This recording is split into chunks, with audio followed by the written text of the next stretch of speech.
Yes, guys, how are you? Welcome back to a multi-stream event. We're on Spurs Talk Show and we are on Football Inc. because it's just got a little bit interesting. I broke the news last night via Martin Lipton to you guys about... Oh, I can hear myself in the background. I think that's Johnny's coming on in just a second. I broke that news to you guys about from Martin Lipton that came back with... There's something going on. It looks like they are close. Johnny's here with us to go through everything. How are you, Johnny? All good, all good. But here in freezing cold Miami, as you would expect when you fly 10 hours and arrive and it's cold. But listen, it's 7:24 in the morning.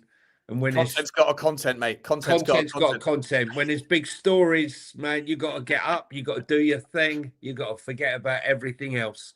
So 100%. Listen, guys, before we get into it, because it is breaking news, right? And I'm not going to be able to explicitly sort of show you what I know. But if you've been watching our channel on Football Inc. and if you've been watching Spurs Talk Show, then you know we've spoken about this before. There's certain relationships that are relationshiping, and certain information has dropped. And I've verified it. I've showed it to people that are in the close circle of trust. And so they can back me on this one, that there is some really interesting stuff. Before we get into it, please do smash the like button if you are on Football Inc. or on Spurs Talk Show. At some point, the stream elements, if you're on Spurs Talk Show, the stream elements will pop in and give you the link to Football Inc. and to all of their socials. Please make sure that you follow and subscribe and get over to Think as well. Trying to grow both channels. But this one is too important not to share with you without Johnny being here. So get over. Also, today's sponsor is OK Jersey. And you know by now what to do. If you're looking for all of your latest clobber, new, old, retro, Jeremy Jacquets, all of that jam, all of that jazz, then you can get 8% off at checkout using either code THINK or code Sean. It doesn't matter. Whichever one you want. It's all good. It's all good in the hood. But we've got a couple of stories here. First of all, we've got some ownership takeover stuff, guys. We've also got our man behind the scenes at Lillywhite, what's it called? Hotspur Way, has also been giving some inferences around what he's seen. And again, not going to sort of jeopardize any kind of confidentiality here, but there's some sort of insight onto what might have taken place there during the transfer window. And given what we've seen over the last 24 hours with the latest employment from Brentford to Tottenham, the head of physiotherapy over there, that's actually, I said yesterday it was the 7th member of Brentford that's joined. Apparently it's the 9th.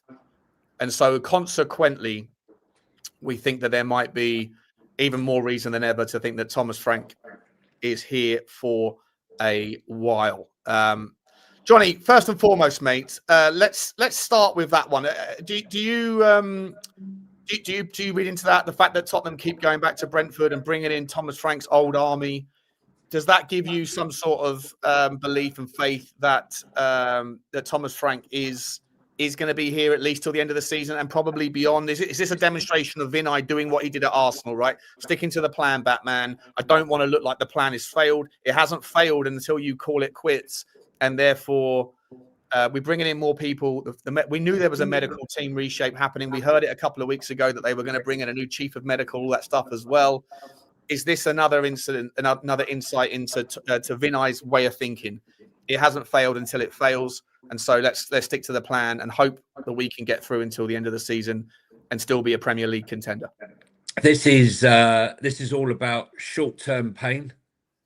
I mean, it might feel like long-term because if it's so long and drawn out for Spurs fans, because it's been going on for over 3 years.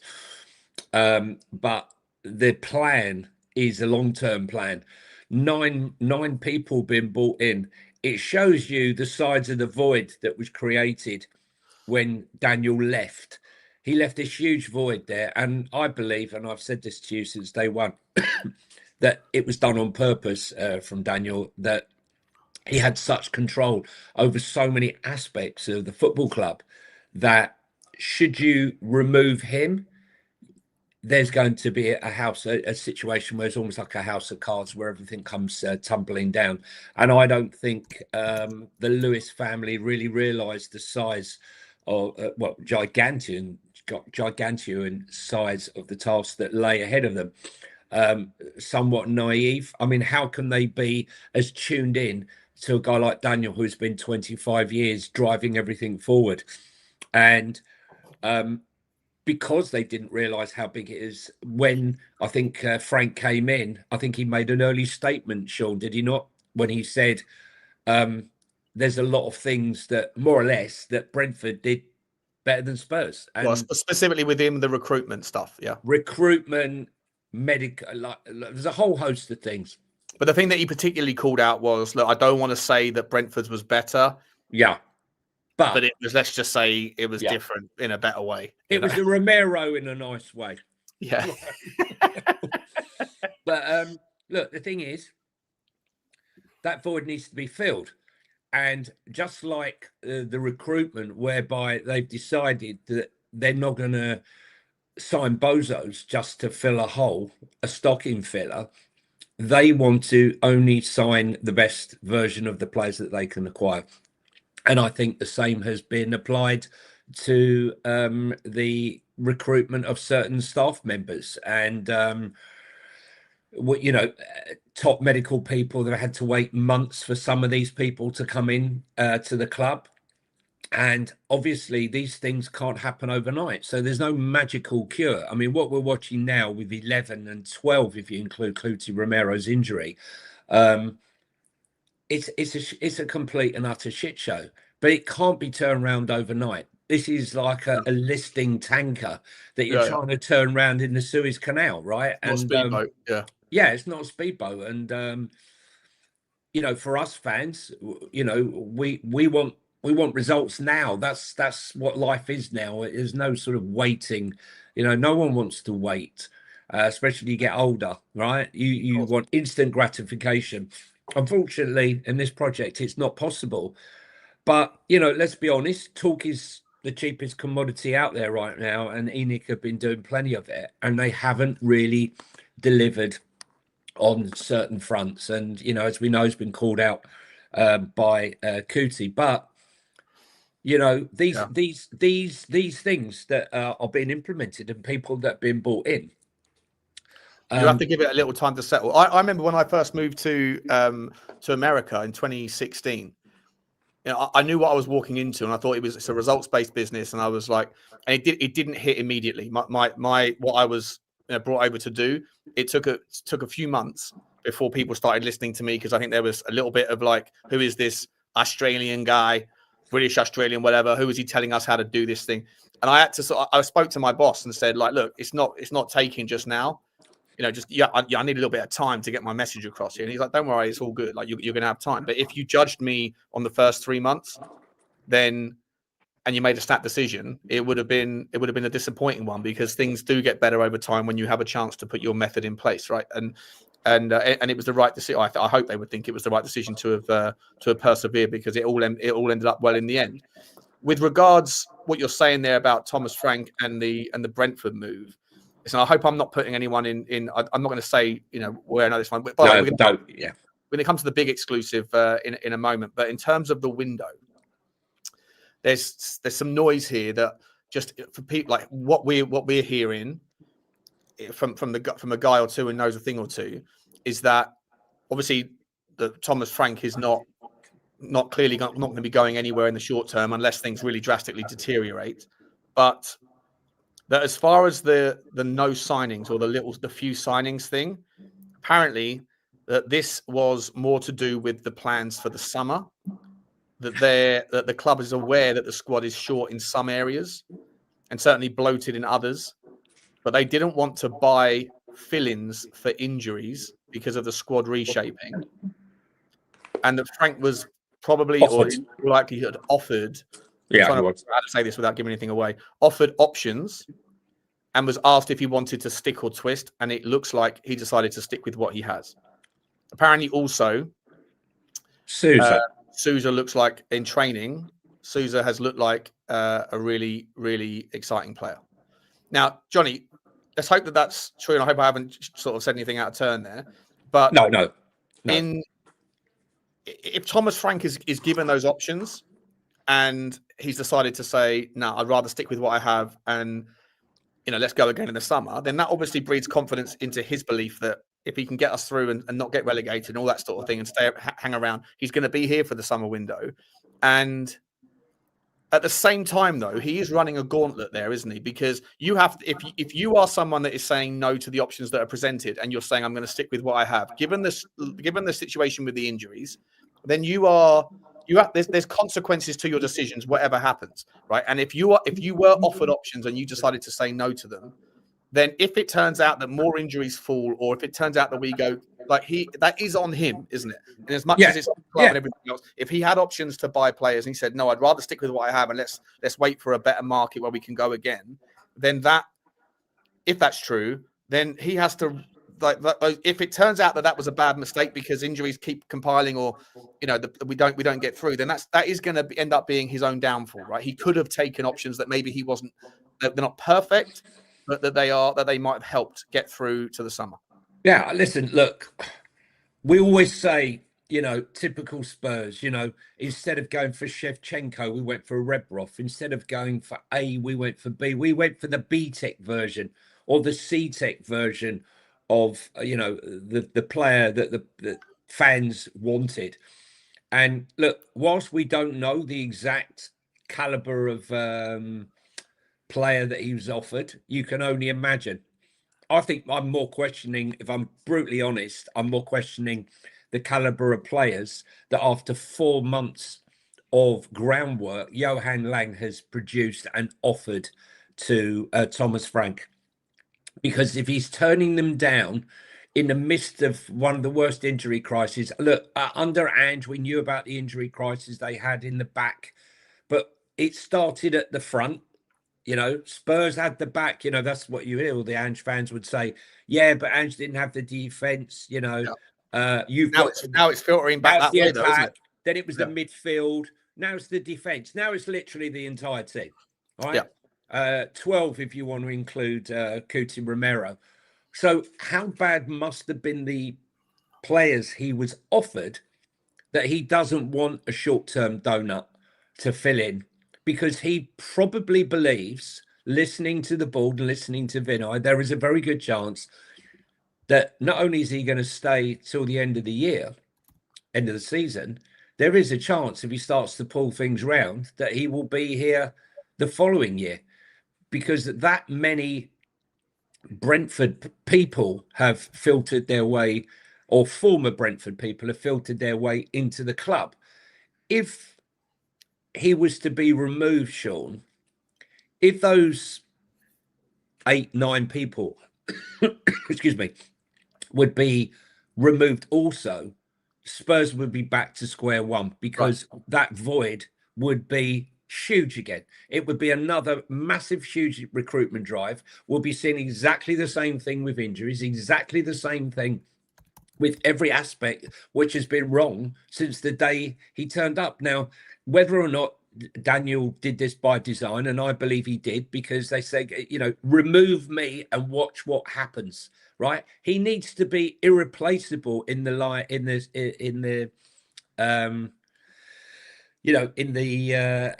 eyes of the Lewis family. Remember, he's been running the shit show for 25 years, and they've all been very happy with him. So whatever they found now, I'm sorry, I'm going to take action against the word. It's been a shit show for 25 years. No. I mean, 6 years of shit show, in my opinion. Yeah, sorry, yeah. What I'm saying is, he's been running the show. I just threw the shit show in, right? For dramatic shit show. Yeah, well, it just feels like a shit show at the moment. I know it does. I know.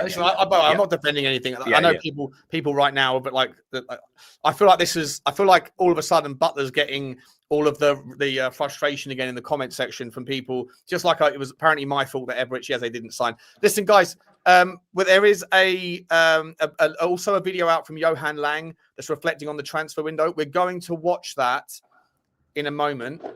We're just gonna sort of finish this particular topic off. Then we're going to talk about this exclusive and what that looks like. There's another article that I've been asked to by my source, if you like, if you know, you know. We know. About the the Brooklyn Eric and the Wing Fi NG story, and I've been asked to spread it far and wide because we need as much support. They need as much support as they can get to be able to get this one through. It looks like it might be imminent, and we're going to talk about all that stuff in a second. But just quickly, Johnny, just finish off the sort of the Thomas Frank and the Brentford thing. Yeah.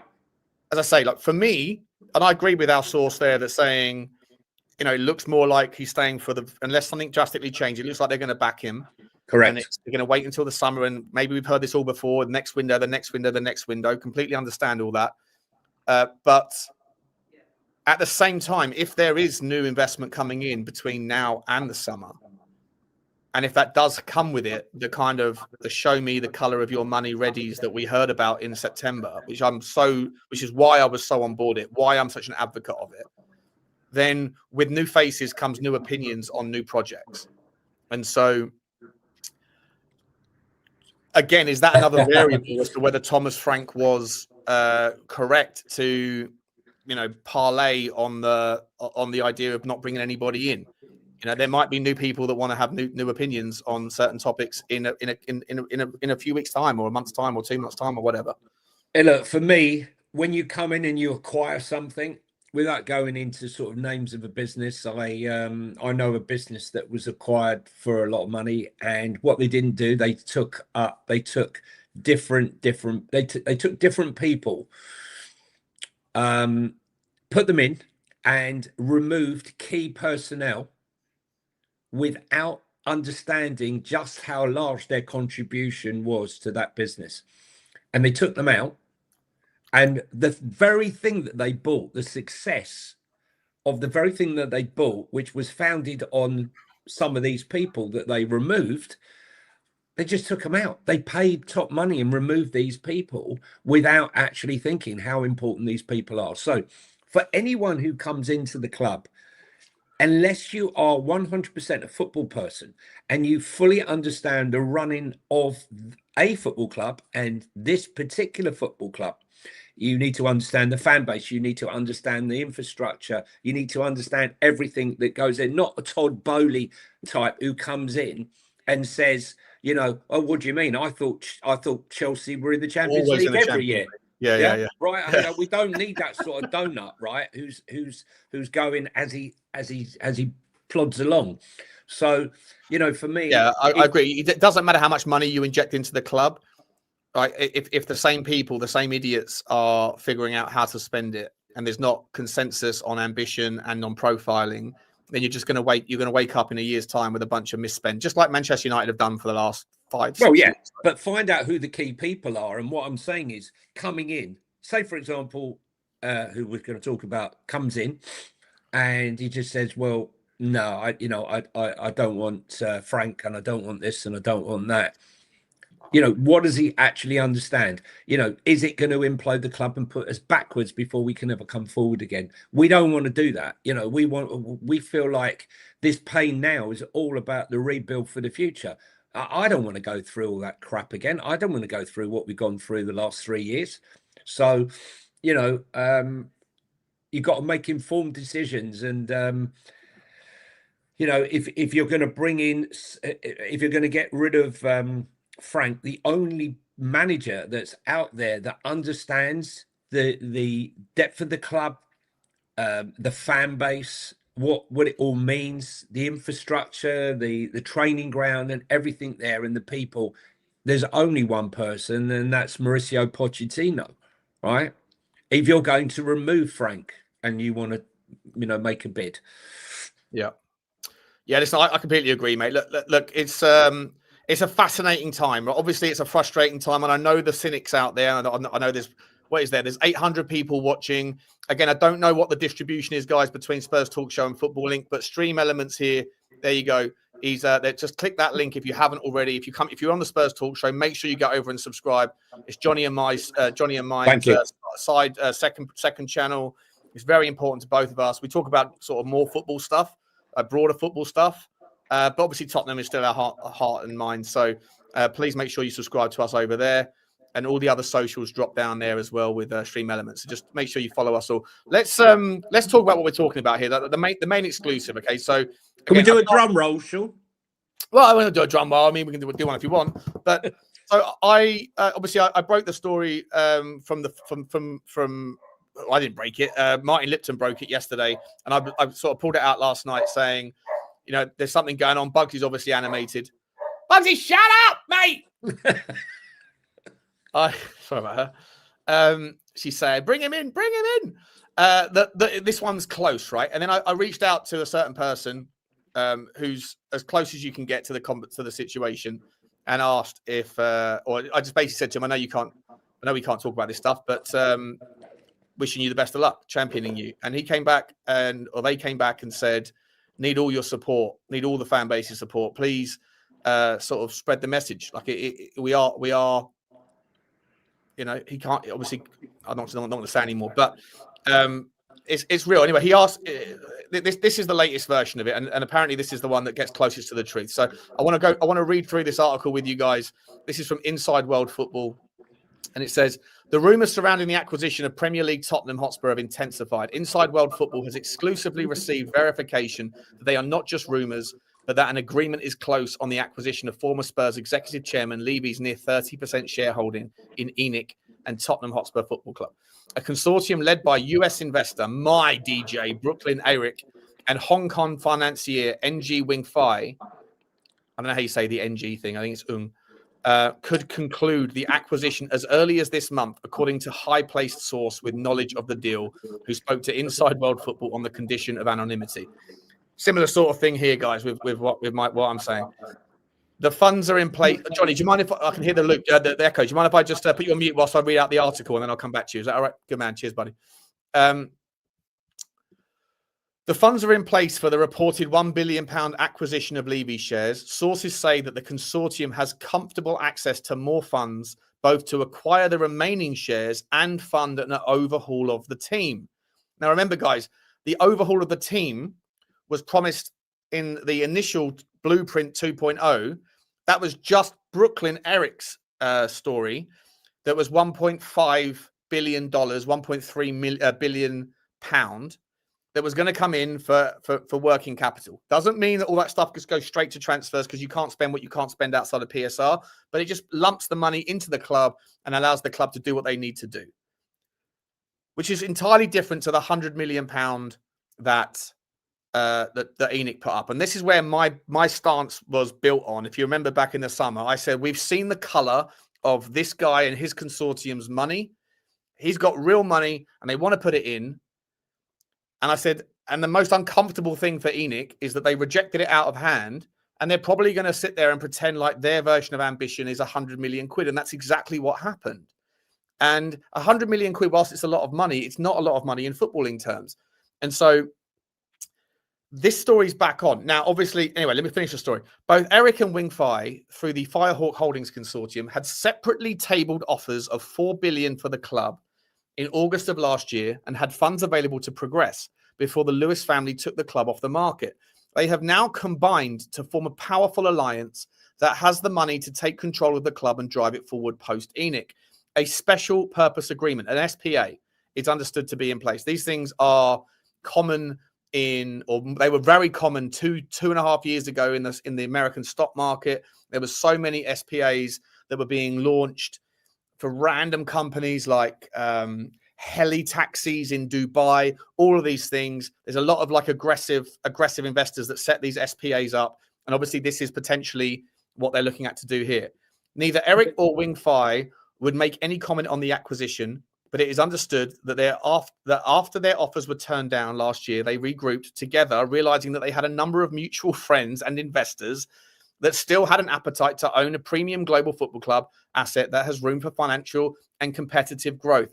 As investors, they present an interesting profile for the club, not just because they are well funded, but because of the additional capabilities and ambition they bring to a club that its fans believe is restricted by an ownership that has capped spending and ability to challenge for major honours. Spurs fans are reluctant to credit Levy for the strength of the club, not me, which has the most modern stadium in English football, and until the last couple of seasons has come close to major trophies, including a Champions League final, but not quite coming away with a big prize. Harvard-educated Wing Fai, based in Hong Kong, is a billionaire who is a seasoned mergers and acquisitions specialist. Eric is similarly well-backed and can best be described as a challenger investor. Having graduated as an electrical and software engineer, he had a successful music business career before joining NASA as an engineer based in Silicon Valley, operating at the pinch point of sport, tech, and capital markets. He has subsequently built and sold a number of digital tech businesses and raised more than 25 billion in capital, including taking an early position in SpaceX. My tech DJ. In terms of his skill sets, he appears much closer to the Spurs' much vaunted playing philosophy of wanting to entertain, but also to win and win big.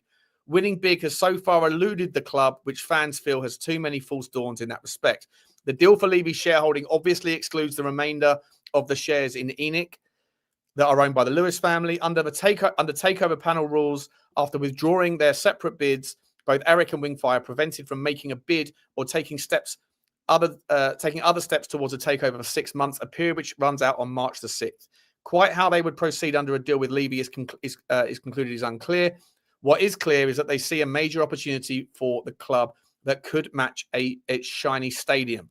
Just before I bring Johnny in, there's one last thing this this article hasn't mentioned, which is that Levy has a 29.9% stake in the club, and in order to, if you were to come in and buy a certain percentage, that would mean that you have to disclose your intention to make a formal takeover.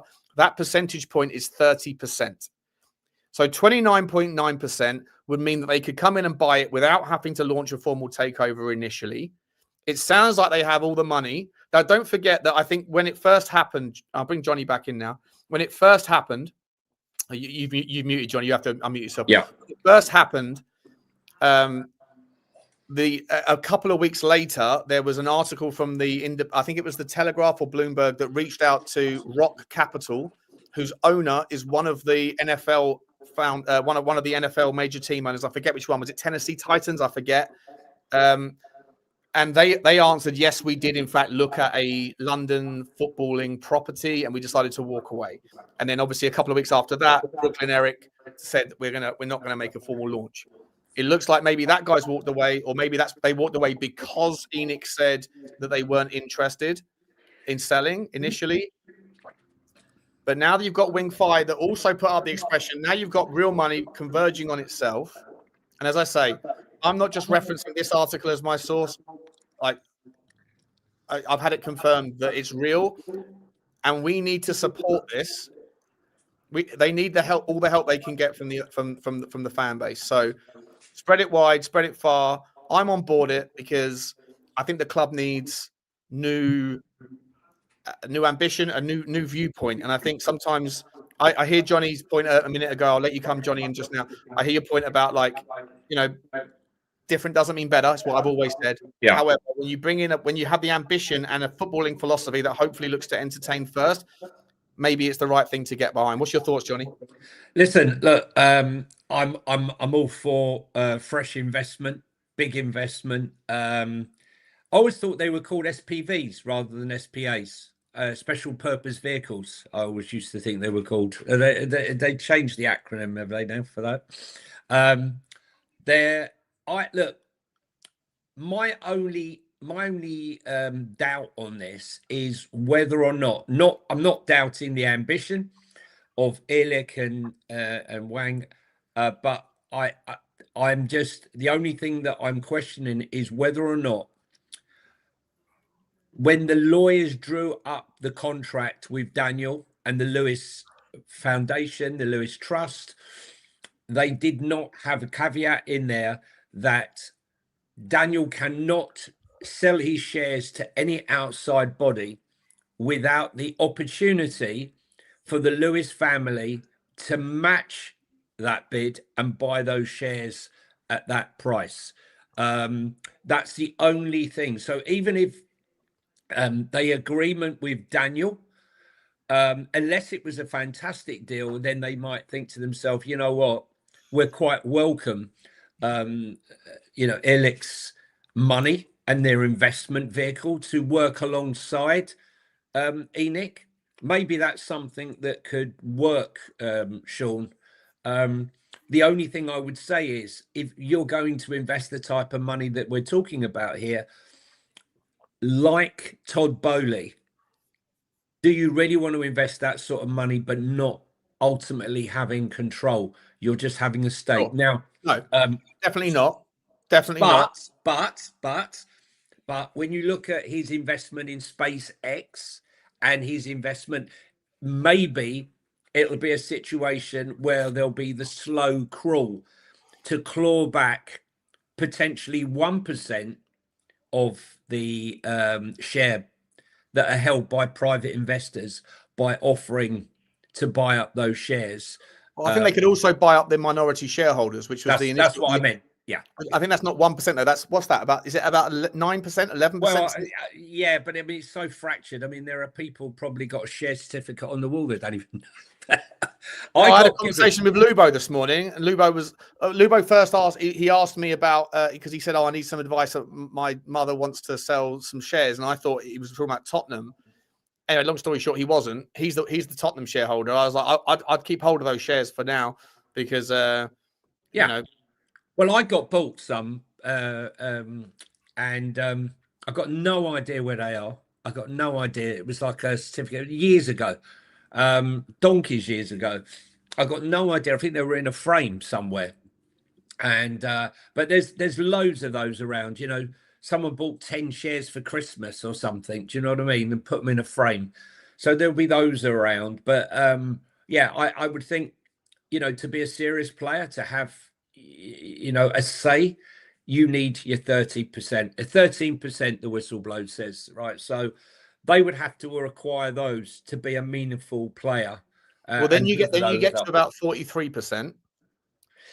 Like, I know you. I don't think it's realistic. The 43. Yeah. I know you're still not the majority, but at that point, you can have a real conversation and say, "Look, you know, obviously you get final say or whatever. However, if you buy 40%, you get. I don't know. I don't even know the rules, but you don't necessarily get a place on the board or whatever else. Obviously, I think that there's a legitimate concern, a legitimate consideration here around where is the, like you said, where is the value in just injecting money into a football club that is still owned by people that don't want to sell, that haven't shown the ambition before? Correct. They have ultimately in the past, Joe Lewis at least has ultimately in the past been saying that we needed money. Like Daniel Levy said it 1,000 times, right? We need to increase the shareholder base, right? Bring in new money. And maybe there could be some way that they meet 50-50 and then they say, look, you know, we can all put in an extra 500 million quid, whatever, however that looks. But the intention and the direction, I can confirm 100%. It's not just journalists, because I've got it from the source. The direction is, the intention is clear here, Johnny. And I feel like for me, what we can do if the fan base here is, and I know that, listen, I get all the hard time in the world because I've defended Daniel Levy in the past, whatever, but if the fan base if the potential bidders need the support of the fans, then this again is where change for Tottenham's monetization process needs to be a little bit smart in the short term, to be able to like create more visceral and visual representations to allow for and put pressure on the current owners to be able to change the direction. Whether or not what we heard regarding the intentions around the January transfer window were, let's not panic buy to fill injuries, but to instead wait until the summer. Whether that's true or not, it doesn't satisfy people, Johnny. So I feel like the attention now needs to be sort of pushing this narrative that we're trying to support this goal here and get new people at the desk. Listen, 100%. Look, I think that for them to come in for the sort of money that they're after. The other thing is address the elephant in the room, which is the actual debt, and whether or not because obviously none of that money will be going into the club. Whatever they give to Daniel will be sailing off into the sunset. It's a little bit different as if Daniel was there and selling a stake in his shares, because they would be demanding that X amount would be spent on transfers, X amount of the money given would go to pay off debt, and the other bits of the money would go back into his pocket. But this is a completely different situation. This is a deal where the money would just go into Daniel's pocket. He'd sail off into the sunset. I still think that the Lewis family They ain't stupid, and they will have first option buyback on Daniel shares. There's been lots of rumours which maybe have triggered this, that the Lewis family were looking at trying to dilute Daniel by any means that they can. I don't know how much substance or truth there is to that, but look, it didn't end well when you're marched off. The other thing you've got to bear in mind here is that Josh Levy, Daniel's son, is close to the Lewis family, and he runs the Tavistock group. The Tavistock group are the umbrella group that actually own ENIC. ENIC is part of Tavistock. So there's lots of things at play here, and sort of relationships and stuff that I think they play a part in this sort of this story. It could almost be a film, the way things are going, skullduggery and things going on in the background, takeovers, refusals to accept stepping down, wanting to remain CEO. But like I said, he Josh Levy, you've seen him sat next to Daniel sometimes at the games. He's very much a part of the Tavistock group and still very much in, I believe, with the Lewis family. So I think first mover advantage would be given to the Lewis family. What is the Lewis family's appetite to want to gobble up his shares? I don't think there is any. I personally, at this stage, mate, like I say, I was never personally in or ENIC out. I was always open-minded to new ownership. I just wanted to see what it looked like. I didn't want to give up to anyone. And so Jim Ratcliffe has proven to be an example of nothing really changing with new owners. But for me, the difference was when I saw Brooklyn Eric's and Martin Lipton shared that story, and it had the color of his money behind it. And then as soon as the ENIC went, we're not interested in that. And then the rumors came out that 100 million quid was coming in. I was like, this is piecemeal bollocks. And then obviously nothing's changed in January. So I encourage I've always have supported the Change for Tottenham thing, the protest. It doesn't seem to translate the online into the real world. People always think whenever I point that out that I'm there for protecting the owners. I'm not. I'm very much on board this next step, Johnny. Very much on board it.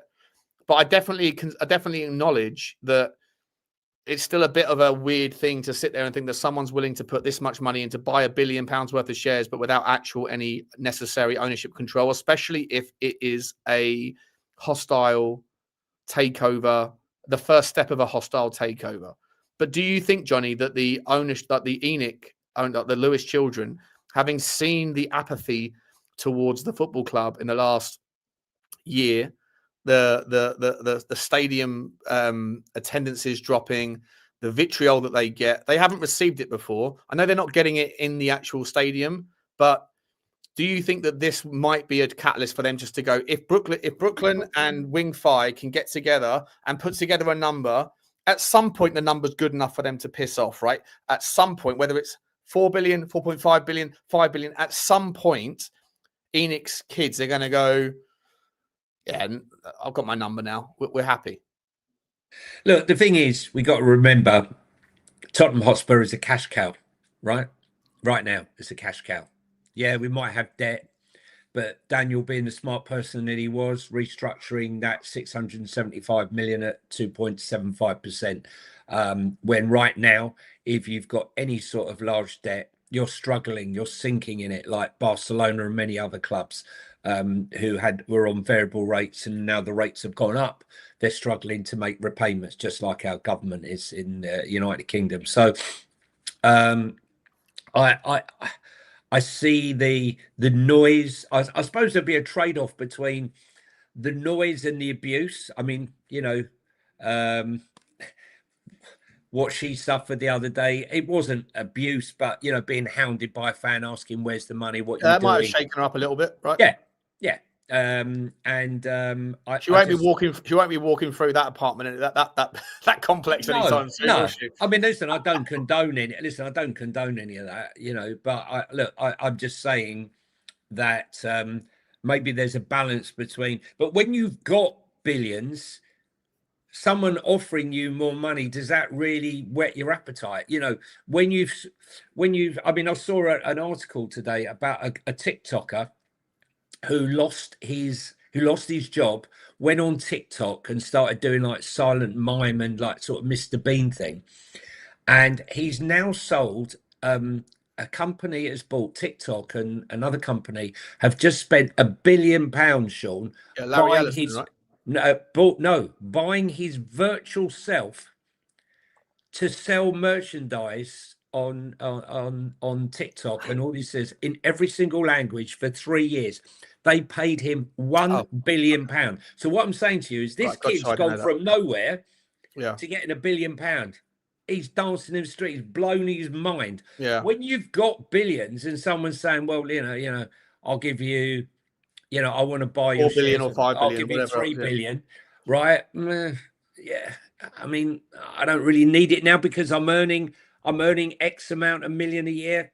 But they're not. But the Lewis children aren't earning anything out of Tottenham until they sell the club. Yeah, I understand that, but they've got massive property investments across, you know, Florida. I don't understand why. Like, if they wanted money for the hotel, if they wanted money for the phase 3, for the white webs, all of that stuff, I don't understand why they would walk away from someone who's willing to do that. You know, like, we don't know what that 1.5 billion's for, but you know, ultimately, I don't expect them to necessarily sell the whole thing, but to walk down to a certain percentage where everyone's invested and everyone can put the same money in, they can find the funding for the projects that are currently on hold. Like, what? Like, at the end of the day, if the project's on hold, why? Because they haven't got the money or they haven't got the intent to back it themselves. Then, they need funding from somewhere, and they've got 2 people that they rejected, and those people are now coming together with a multitude of sources of income.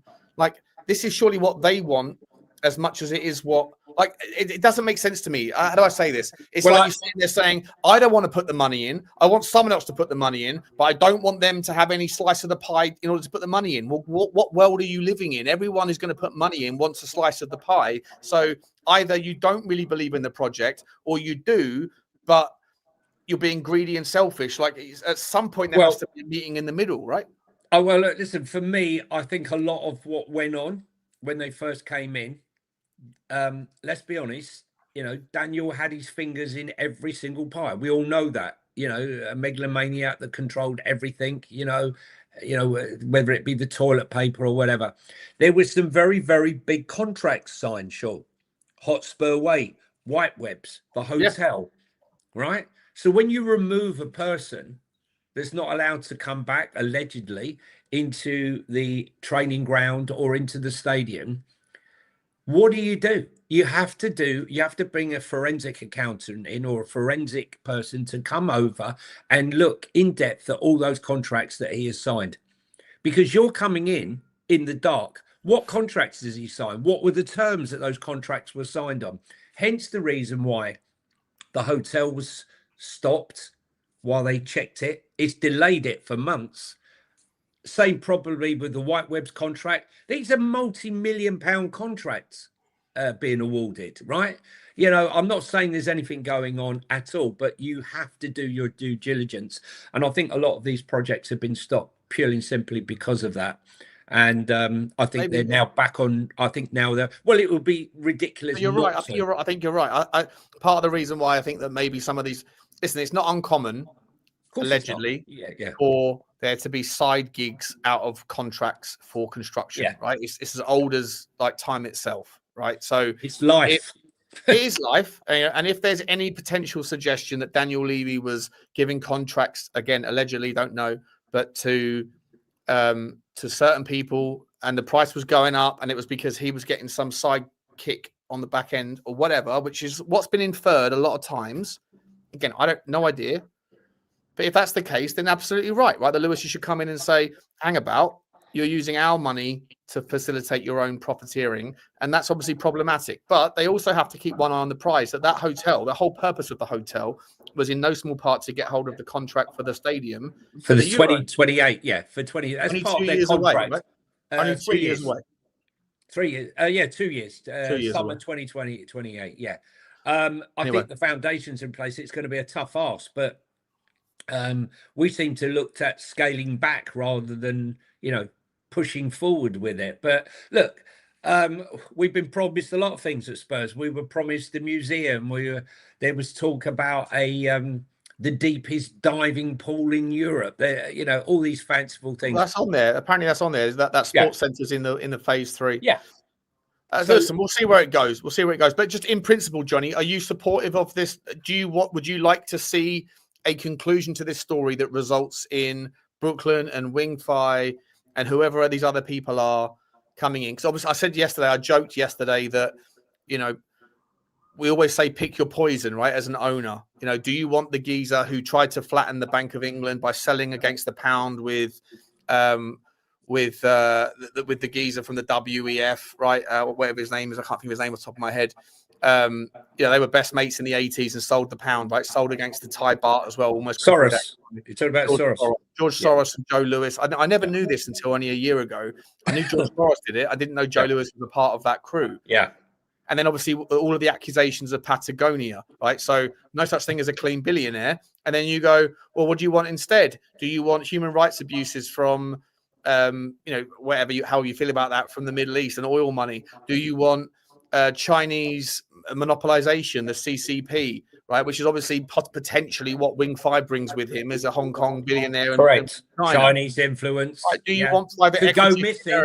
Could go missing at any moment. Right? Yeah. Or do you want private equity from the US that is often seen as an asset stripping activity, right? And in this potential consortium, just putting it out there, you've kind of got a little bit of everything, right? Because Staveley's name has been mentioned again yesterday, that she might be a part of it as well, and she obviously brings with her crew. There might be a hell of a lot of money, and a hell of a lot of intent, and it's what Tottenham fans want on the surface. Back the football club and do whatever else you want. I don't care. But there's other people that do say, I don't want this, I don't want that, I don't want the other. And if you start knocking people off the potential, you won't have anyone. You end up with nobody. So it's a smorgasbord, Johnny. It's a smorgasbord of different. Yes, one of my favourite words. I love it. Yeah. Listen. For me, I'll tell you what I don't want. I don't want a leverage buyer. I don't want a glazer, debt-based, buyout, debt-based buyout, right, where they're stripping the club and you end up with like Man United with, a stadium that's falling apart, fortunes in debt. Yeah. And the Glazers taking hundreds and hundreds of millions out in dividends, but not paying down the debt, Correct. I don't want that either. And it doesn't sound like this is what, I'm backing this one, by the way. I'm on board with. Can I tell you what I do? I don't know enough about Wing Fi. Just quickly, Johnny, I don't know enough about Wing Fi. I've looked into him. I can't find a lot about him apart from the Triller thing.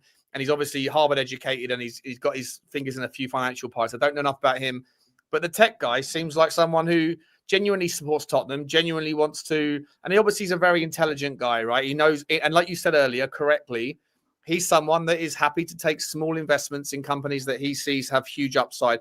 And we know that Tottenham have, along with every other Premier League club, a lot of multiplier effects in the revenue generation methods just through things like the eventual Netflix for sport, which is 100% going to come at some point in the next 5 or 6 years.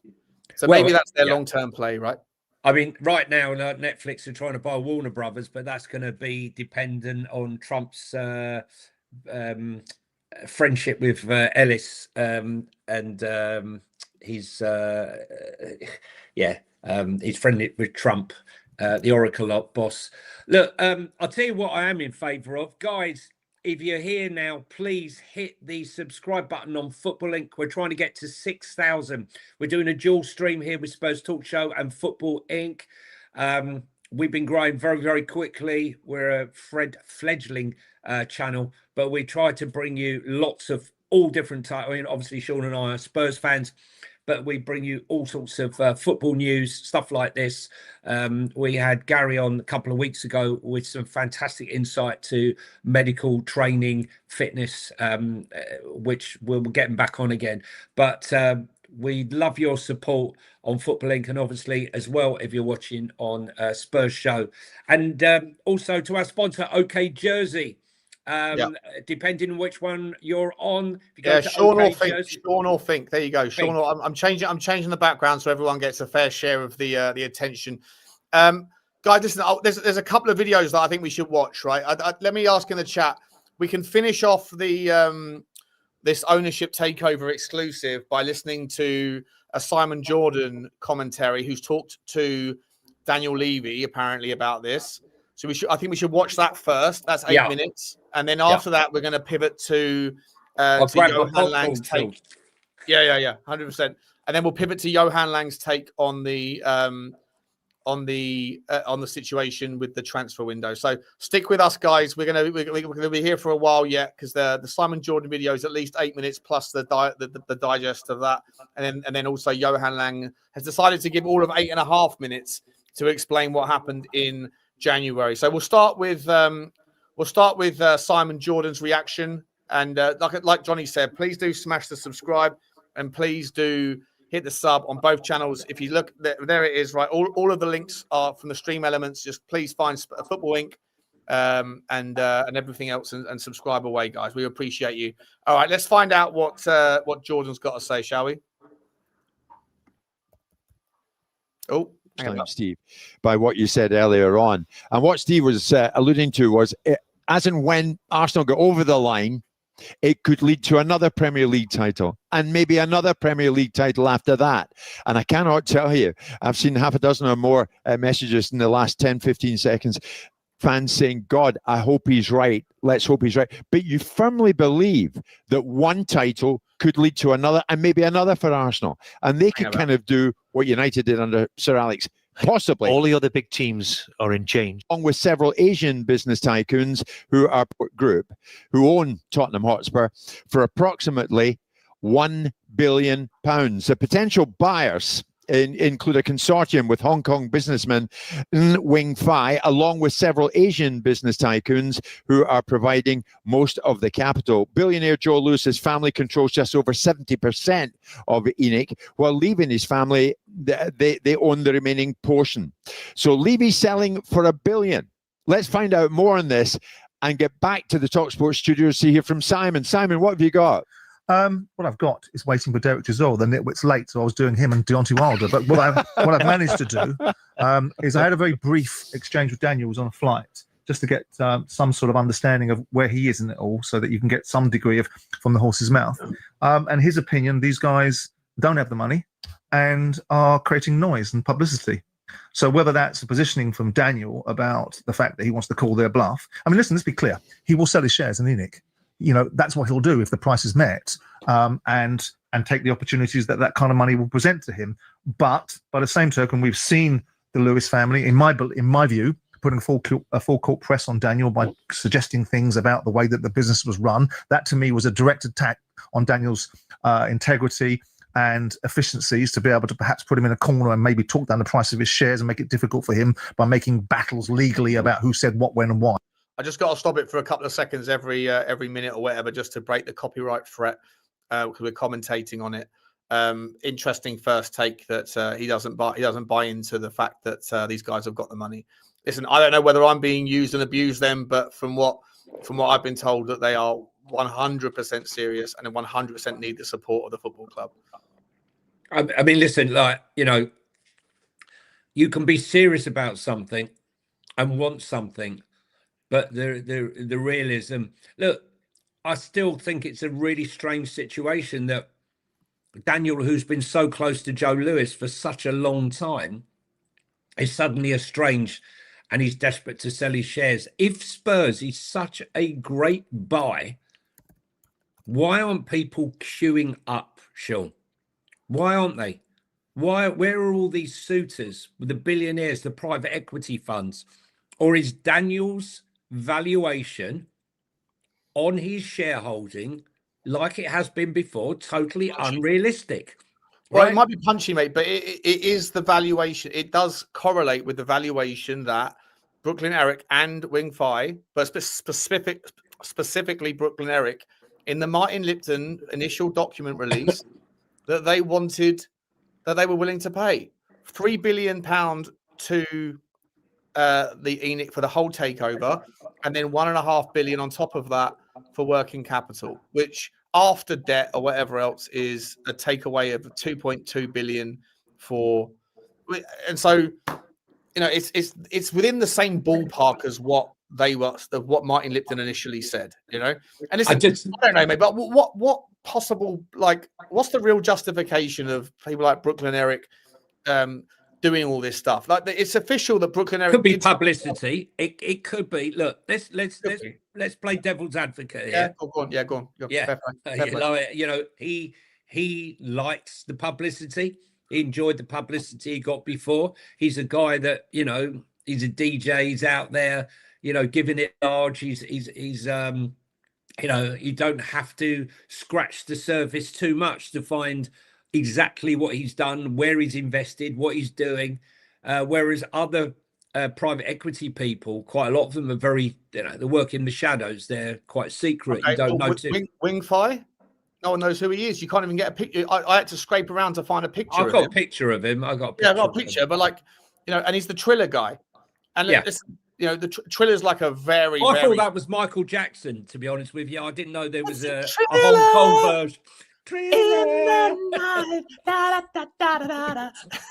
No, but listen, the thing is, the thing that's concerning me is the fact that Daniel has a history of misvaluing things, whether it is selling a player or his downward valuation of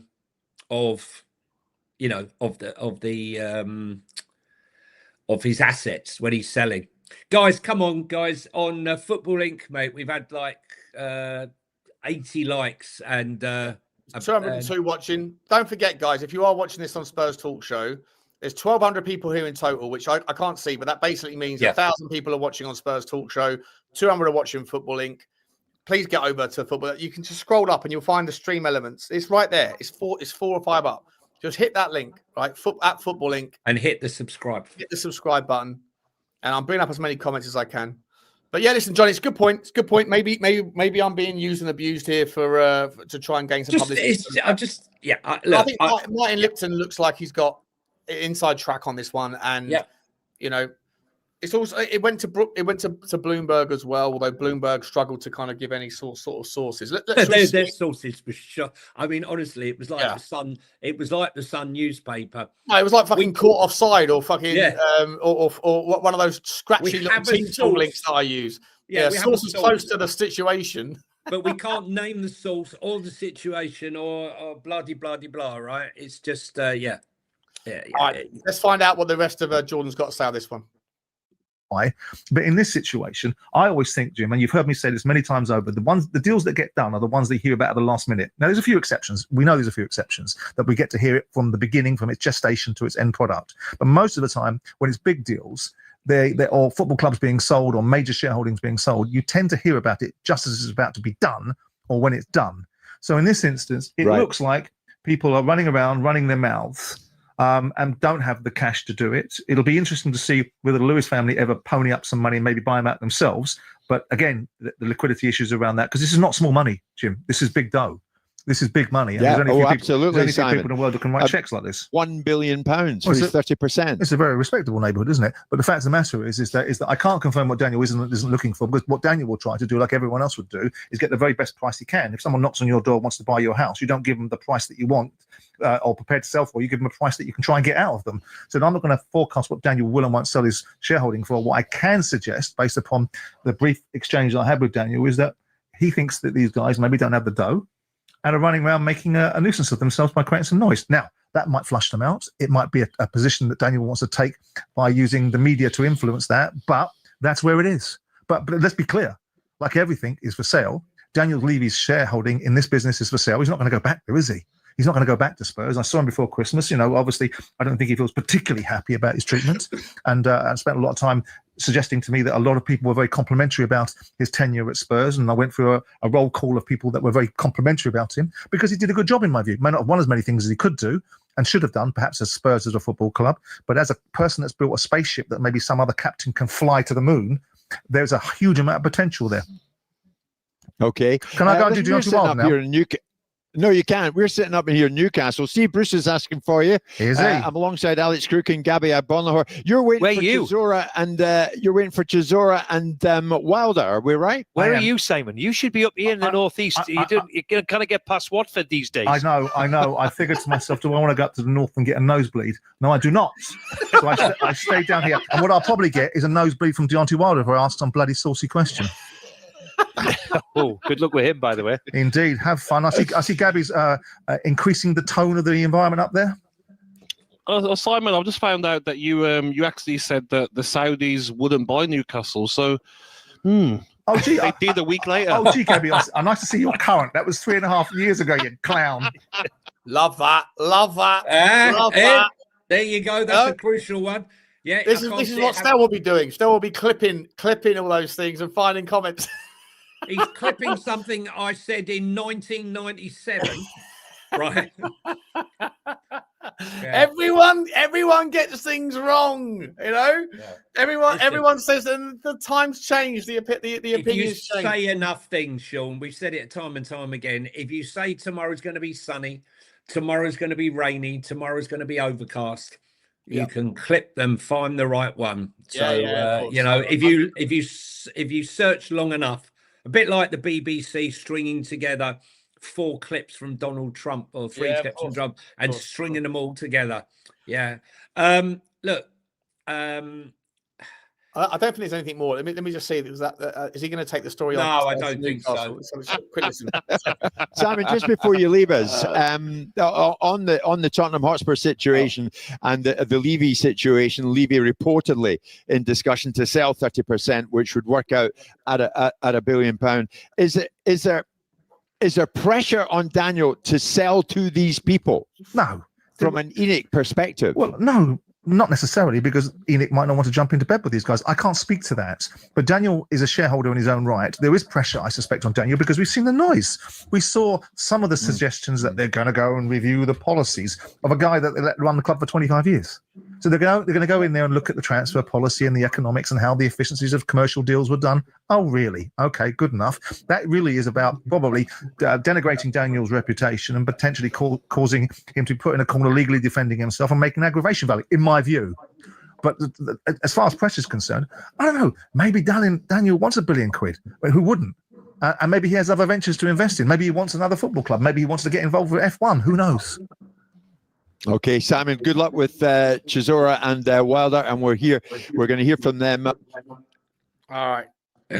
Interesting. Look, you know, at the end of the day, just what I was saying to you about forensically examining every deal that Levy did. I mentioned that before, and that's exactly what they did do.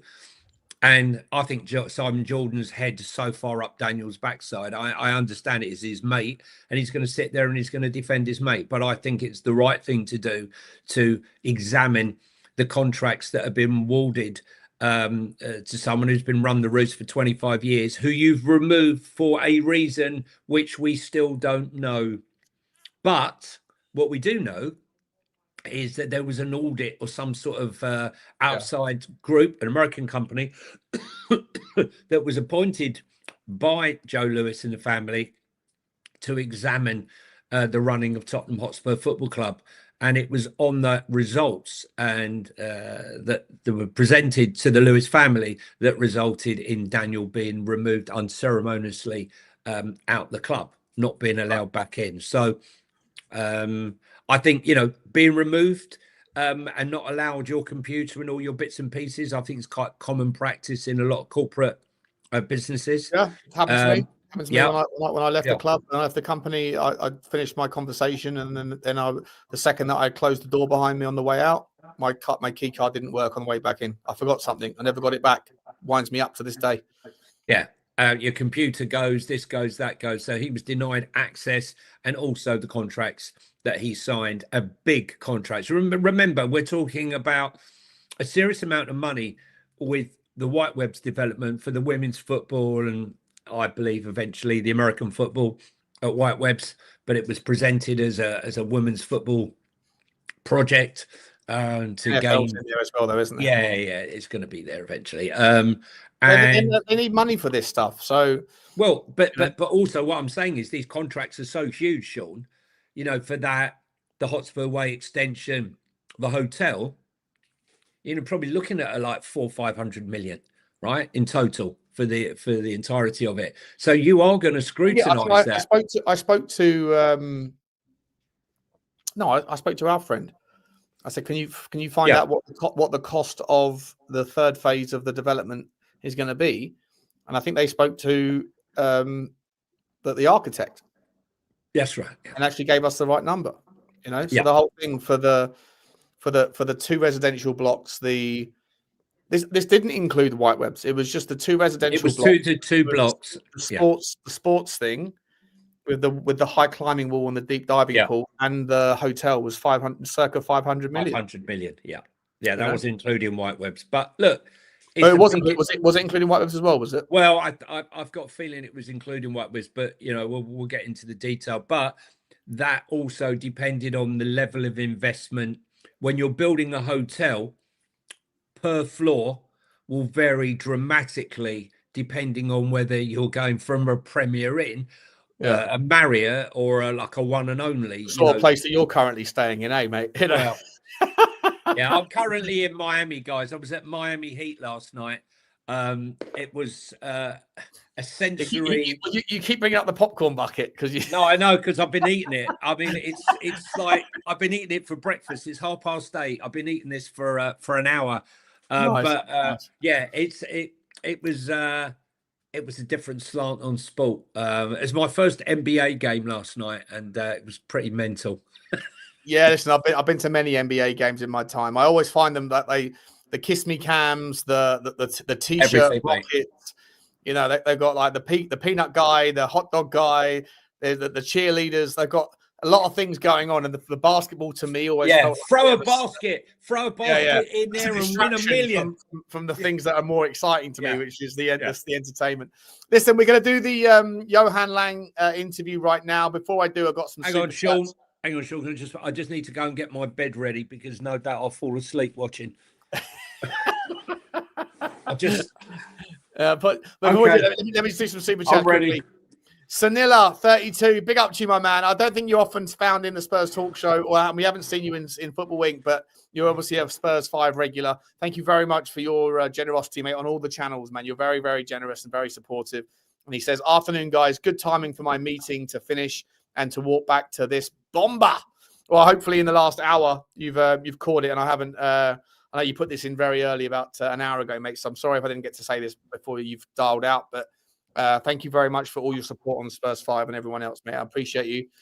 Listen, it's gonna be an interesting couple of months, but I understand the cynics around the fan base are going to sit there and say this is just typical stuff, but lots to chew through, right? Daniel Levy says, Simon Jordan says Daniel Levy calls bluff. So I say, I've got it from certain, other places that are saying, no, it's real. It's very real. So we'll find out what happens. Maybe I'll be in the mud. Maybe I'm being used, but I hope not. And I'm an advocate for it. Big up to Dino Chudini with the super sticker. Choo to you. I hope this is coming through Football Inc. It usually would be, my man. Appreciate you very much indeed. I've got no idea where these super stickers are coming through from, but appreciate you guys. We got Ronald Cooper as well, putting in a £1.49 super sticker. Choo to you, buddy. Appreciate you very much indeed, my man. Thank you very much for your support, whoever's channel it's on. Appreciate you, buddy. Thanks very much. The Big D, remember, for 22 months. I can see a man in the background. He's done a backdoor Lubo. We'll bring him in just a second. Look at Johnny. I was wondering what was going on. I wondered what was going on there. Someone said in the chat there's a backdoor Lubo coming any time now, and it's arrived. Big up to you, Lubo. Let me just do these super chats, my man. Remember, for 22 months, Big D says Spurs to stop that Man United fan getting a haircut. Love that. Would love that. Yeah. Just get a draw. Just get a draw up at the Old Trafford. Let's continue our domination over there. And big up to you. Ledley's Knee says, if Frank didn't want any players, it's insane. Who knows what the future will bring? Imagine if he finishes 15th, leaves him exposed. Terrible season. Well, it's interesting that Ange Postecoglou got sacked for winning a European trophy but that finishing 17th was deemed unacceptable. We're not going to win the Champions League unless an absolute miracle happens. And so is finishing 15th without a trophy better or worse than finishing 17th with a European trophy? And then that's why I go back to this point. Like, if what we're hearing is true, that it was consensus amongst those people, including Frank, let's not panic buy players and sign them to 4-year deals, 5-year deals because they're just injuries, then you're running the gauntlet, Thomas Frank. You're running the gauntlet, and maybe you're not going to be there to benefit in the summer. We'll find out. Just quickly, any takes on that particular super chat, boys? Go on. It's all part. Good afternoon, everyone. It's all part of the chat after the Lang interview, which I heard. Well, we're about to show it. We're about to show it in just a couple of minutes. We're going to do it now. Big up to you, my man. Big up to Bookie T. Member for 1 month. That must be on Football Link, I think.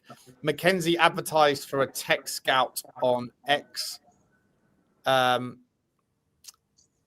Is that real? Is that right? I don't know if that's true or not. If that, you might be joking or you might be real. I don't know. Is Rob McKenzie got on Twitter profile? If he has, I'm coming after him. Send me the link, bro. Send me the link. Big up to you, buddy. Appreciate you. The Bears Cave, my man from Woking, says, we are at peak value, possibly already on the decline. Stadium makes money, but when are we getting European football again? Sell now. Well, I don't think we're getting European football this year, personally. Johnny, sorry, mate. You were saying something? Yeah, no, I totally agree. We're probably past the peak. The other thing to bear in mind, as I mentioned to Sean the other day, AIA are now no longer going to be our shirt sponsor. They're going to be our kit sponsor. Therefore, a massive void has been created. And what better time to be trying to sell a long-term kit deal when you're in turmoil, the chairman's left, your position in the league is falling, you're not going to have European football. The price of what they were demanding or looking to demand at the beginning of the season, if you are the person that's interested party, you're not paying anywhere near what Spurs were hoping to get for that shirt deal. Could we see a situation, Sean, whereby they take a risk and do a Chelsea and don't actually have a shirt sponsor next season? Because they feel that they will be selling it cheap. How much money, Johnny, is the Spurs sponsorship? It's worth about 40 million quid a year. Well, it could be £30 million that they could lose, but they could be losing a lot more, like the Nike deal when Daniel panicked and signed a 15-year deal at 30 million a year, which now looks like one of the worst deals ever done, because clubs are now getting 45 million now, and we've got about another 9 years left on this deal. So you mentioned earlier that maybe they were looking for exposure, some of these new investors. Maybe one of the things that they can bring to the party is a sponsorship deal for the shirt for one of these people's different... Yeah, one of the subsidiary companies. One of the subsidiary companies. But I would imagine that you would bake into that some sort of like clause whereby if you get relegated, it's like worth X amount. You know, if you only go down for 1 year, then that stays at that particular price point for that year. But for every year, you don't like. Imagine if Tottenham went down and didn't come back up, it would be catastrophic. But listen, I think it's an interesting point, mate, and something we'll definitely chew over on Football Inc. when there's more detail and data about that. And last one, Luke Wardle. Big up to you, Luke Wardle. He's putting a super sticker. Big up to you, choo to you, my man. I appreciate you very much indeed. Lubo, what I'm going to do, mate. Just quickly, because we've been talking about the takeover thing. I do want to. We're going to go to the Johan Lang video in just a minute. I know you said you've already seen it, but don't do any spoilers. But on the takeover thing, as I said, you know, Simon Jordan's coming. He's got his source, which is Daniel Levy. You know, I got my source, which is saying something else, which is very serious, and they need the support of social to try to advocate for this sort of thing. I'm an advocate of it, mate. Not just because he's like suddenly I'm talking to certain people, but because I genuinely think that I loved the idea of seeing the color of someone's money, and that they might have managed to forge together and create Oh, Lubo's going uncensored. What are you saying, Lubo? Be careful what you say, big boy. But be careful what you say, because you know I've already shown you what I see, so you can you know I'm not talking bollocks, right? Yeah. No, sorry, just to put the cap on, just felt a bit underdressed here with you guys. So. What are you saying, mate? What are you saying? What do I think regarding that? I think it's time that Lewis's sell. I think it's time that Daniel sells. I was told that he didn't think Abramovich had the money either, and we all know how that ended.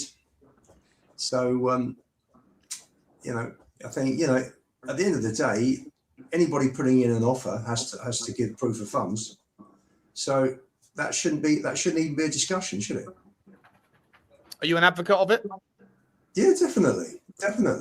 Let's get new people in with new ideas who are ambitious, and particularly if one of them's a Spurs fan, then you're bringing business and a love of the club together. So that's excellent. So for me, really good, really All good. right. If it comes off. If it comes off, let's have a look at what Johan Lang had to say, shall we, guys? Let's listen to this, and we'll go from there. Big up to everyone. Please don't forget to smash the like. You are on Spurs Talk Show and Football Inc. So again, look for the Stream Elements link, and please do take a journey over if you come through Spurs Talk Show, and make sure you smash the sub and spend a little bit of time over there as well for the watch hours. Appreciate everyone. Let's go. Johan, thank you for sitting down with us so quickly after the window closed. I think it's so good to be able to have this dialogue with fans and actually be able to let them in a little bit into the transfer window. I think they're understanding of the fact that the summer is where the bulk of deals get done, and January is a very, very different window. But with that in mind, could you give us a little bit of insight and your summary of how we got on over the course of last month? Yeah, firstly, this is always an interview I enjoy doing, because I think this gives me and us a great opportunity to communicate directly with the fans around the transfer periods. I saw this window here as one of the more quieter January windows across not only the Premier League, but across football in general. I think there were, including free transfers, 33 transfers across the Premier League. That is a result of especially the new format in Europe.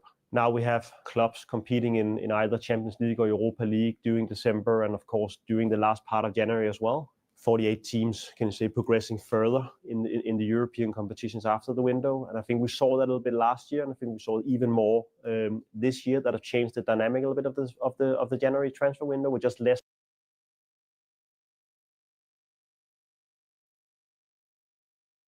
Sorry, I'm on mute. Johnny, is that fair, mate? Like, you and I have been speaking about this forever. Like that the late Champions League run does have an impact, right?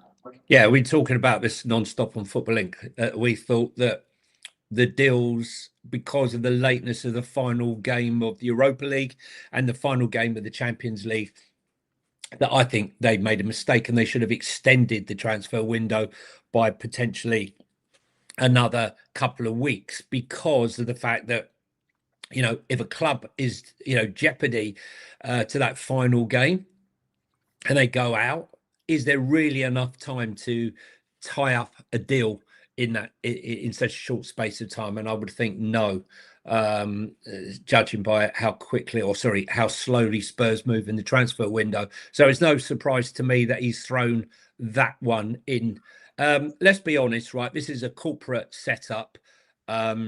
With a guy answering questions that have already been pre-answered. This isn't like a Parkinson interview or a political interview where they're throwing difficult questions at him. He knows what questions are going to be asked. They've spoken about the questions that are going to be asked. And this is a fully formatted, structured post or video. So I expect everything to seamlessly match and interweave between the guys answering the questions and Johan Lang, who's answering them in such a way to send me to sleep. I'm just looking at the comments here. I think you can see that on the screen. It's pretty brutal. It's yeah. Listen, it's just bullshit. Let's carry on listening anyway.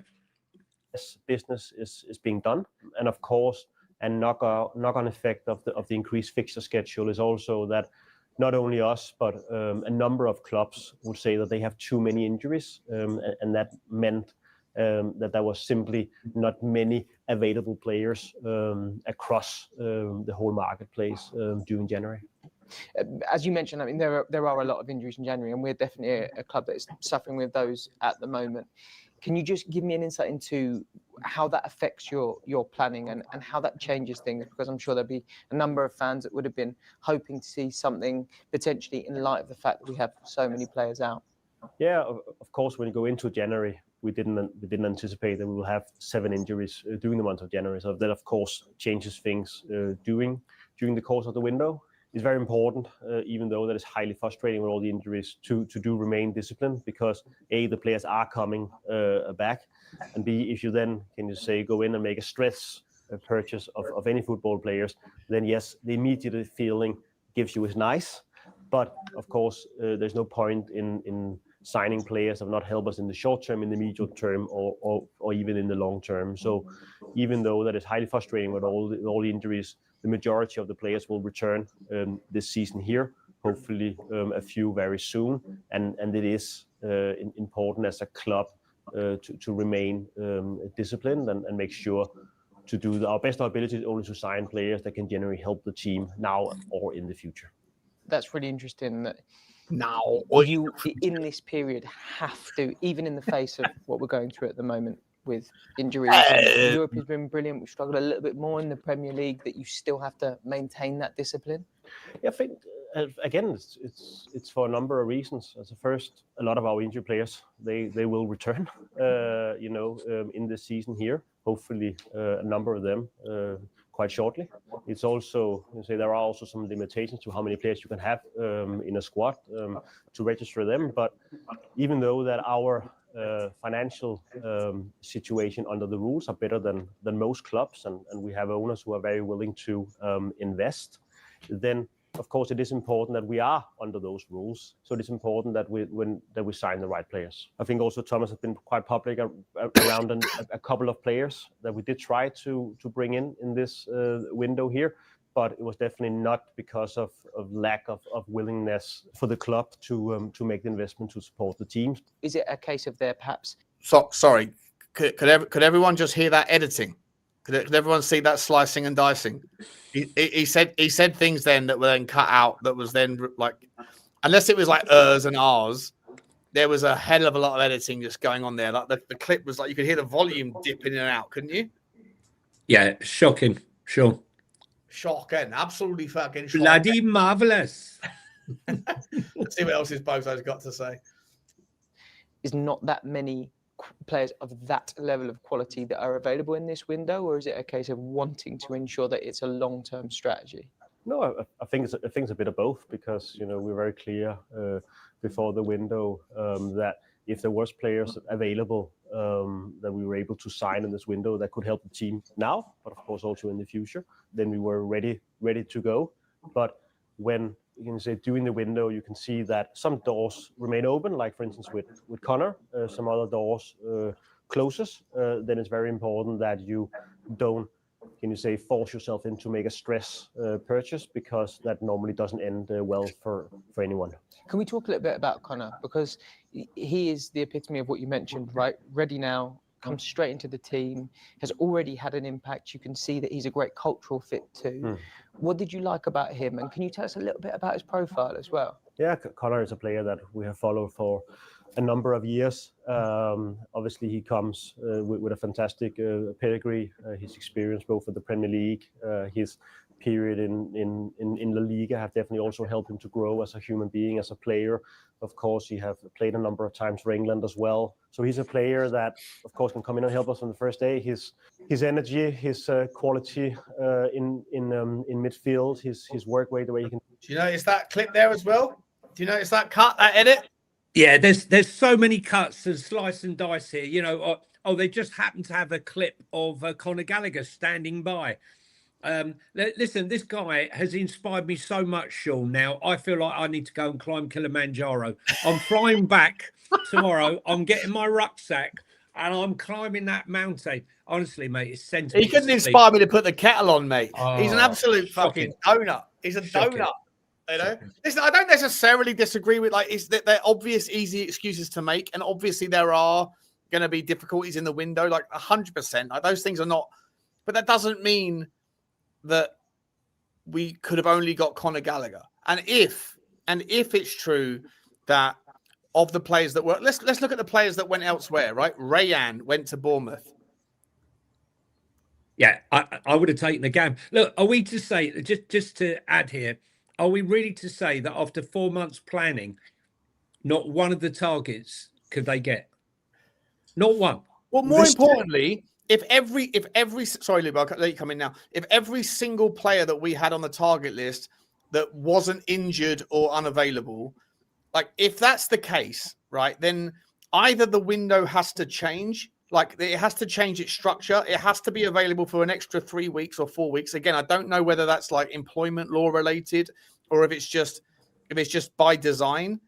But either the window has to change, or you have to do more in the summer because January is a damp squib under the current Sean, under the current Champions League rules of extending it through to the end of January. I'm not hearing it, mate. January no, I hear you. Yeah, I'm just saying I'm not hearing it. Either the window's rules have to change and be extended, or clubs need to learn that January from now on is basically a damp squib because no one wants to sell before the end of the Champions League and the Europa League window, the final fixture, and then you've only got 2 days to find replacements. So the whole thing's a matter of it's crap, Sean. It's crap. If that's the case, then you have to fucking do more in the summer. You can't do more business. Do more business. I don't want to listen to it. £85 million spent by Crystal Palace. Yes, I wouldn't have bought either player, Brennan Johnson or Strand Larson. Fulham, Palace, West Ham even did business to try and rescue themselves. Man City did business, right? These are people who had a plan, and a lot of it is reactionary. Fulham's was not so much reactionary. Crystal Palace has been reactionary to the situation. Yeah, but I think that's the point he's making, right? But the point he's making is you could be like Palace and spend 35 million on a right winger that you don't want, and you're going to regret immediately. Well, that bozo, we said, you know. And Strand Larson as well, right? So, like, Tottenham, I wouldn't have wanted Tottenham to spend 100 million quid this summer and end up with Strand Larson type level players. I wouldn't have wanted. Or a Brennan Johnson. Or a Brennan Johnson level player. Okay, a few things there, Sean. Johnny. Right, number one, if you look at the business that was done, Johnson was an opportunistic sale. Pretty much, that probably wouldn't have been, they probably weren't told that Palace wanted until probably close to the transfer window opening. And that was done pretty quickly. Gallagher was brought in because Bentancur got injured. That was reactionary. And then you had kids, which, I mean, we've got so many kids. Mason Mealy was already coming in. Did we need Sousa? Mason King's just back after injury, very bright left back, coming through the academy. Don't understand that unless there's Mason King. Sousa's going to get minutes, mate. Unless he's that exceptional, Johnny. Is this another Kinsky deal where you had Keeley, you got Gunter coming through, you got Austin? For me, again, waste of money. Pointless bit of work by Lang again. But it just shows that there's nothing planned. There doesn't seem to be anything planned. They had 4 months from the end of August, beginning of September, end of the last transfer window. They had 4 months to get this planned. And I'm sorry, I don't go with the fact that, you've managed to pick up Conor Gallagher, which is a good buy. At the end of the day, in terms of the first team, we've sold a squad player and brought in a first 11 player. So as far as that's concerned, that's an improvement, but that's it. And it's like crumbs compared to what we needed, because you could see going through the months from September to Jan, watching the matches, they would have known that our first team needs overhauling. And I'm sorry, Lang, Perisic, for however long he was involved in, Rob McKenzie, they've all failed. Shockingly, it's been a disaster. It's just been an absolute disaster for what we needed, and there's been such underinvestment, investment in proper players over the last few years, that the quality of the squad has dropped and dropped and dropped since Poch's 2017 team. So for me, Lang should go. McKenzie should go. If Vinay doesn't recognise this, then he should go. Because for me, I don't know what he's doing. The club's just drifting. We are absolutely drifting now. We're going nowhere fast. We're looking at a mid-table finish. obviously, you know, we're not going to do with maybe next round or the quarterfinals tops for the Champions League, and that's it. And you know, you talk about heard you mention about shirt sponsor. What about naming rights for the grounds? I mean, 6 years, 7 years. Well, we got no, because we know what's happening there, right? We've already been told they decided to do the reverse engineering where they do stadium first and then stand first and then stadium later, which is odd to me. But the American geezer that's currently in charge, I forget his name. He released a video last week saying we've got what's that thing that group that used to be just like swimwear model. What's the company called? They used to do like the swimwear thing, and then now they've become like a ticketing company, and they've sponsored the West Stand, and they're trying to find Sports Illustrated, mate. Well done, mate. Well done, buddy. Well, Sports Illustrated, yeah. So they got Sports Illustrated that do the West Stand, but it's no longer like bikinis in models in a magazine.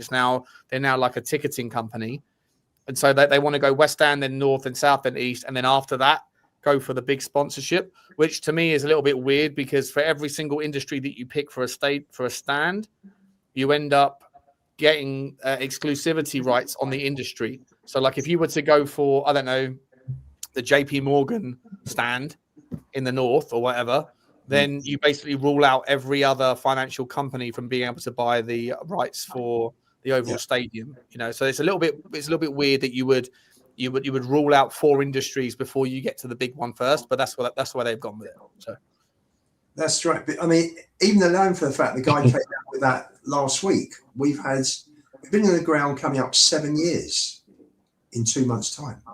So if you work on 7 years at a conservative estimate of 20 million a year, it's 140 million that the club has lost.